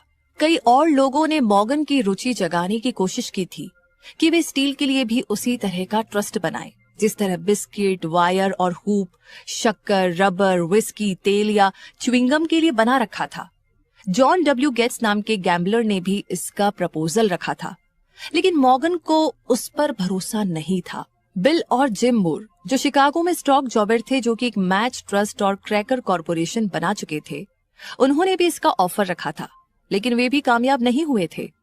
देहात के वकील एल्बर्ट एच गैरी भी यही चाहते थे, लेकिन वे इतने बड़े नहीं थे कि उनकी बातों का असर पड़े। सिर्फ श्वाब के बात करने की कला ही जेपी मॉर्गन को उन ऊंचाइयों तक ले जा सकी जहां से वो ये देख पाए कि इस रोमांचक इकोनॉमिक एक्टिविटी के कितने जबरदस्त रिजल्ट निकलेंगे। हालांकि आसानी से पैसे कमाने वाले लोगों की नजर में ये विचार एक पागलपन भरा सपना ही था। इकोनॉमिक अट्रैक्शन एक जनरेशन पहले शुरू हुई थी और इसने स्टील जगत में हजारों छोटी और कई मामलों में इनसफिशिएंट तरीके से चलाई जा रही कंपनियों को बड़े और कंपटीशन से धराशायी हो चुके कॉरपोरेशंस में बदल दिया था। और ये हंसमुख उसी ने पायरेट जॉन डब्ल्यू गेट्स के द्वारा खोजी गई टेक्निक से मुमकिन हुआ था। छोटी कंपनी से गट्स पहले ही American Steel and Wire Company बना चुके थे और मॉर्गन के साथ मिलकर उन्होंने फेडरल स्टील कंपनी बना ली थी। लेकिन अगर इनकी तुलना एंड्रयू कार्नेगी के बड़े ट्रस्ट से की जाए, जिसके वो ओनर और मैनेजर थे, तो ये सारी कंपनीज और कॉरपोरेशन उनके सामने बोने थे। चाहे वे कितनी ही एकता दिखा दे, लेकिन वे सब मिलकर के भी कार्नेगी एम्पायर में सेंध नहीं लगा सकते थे।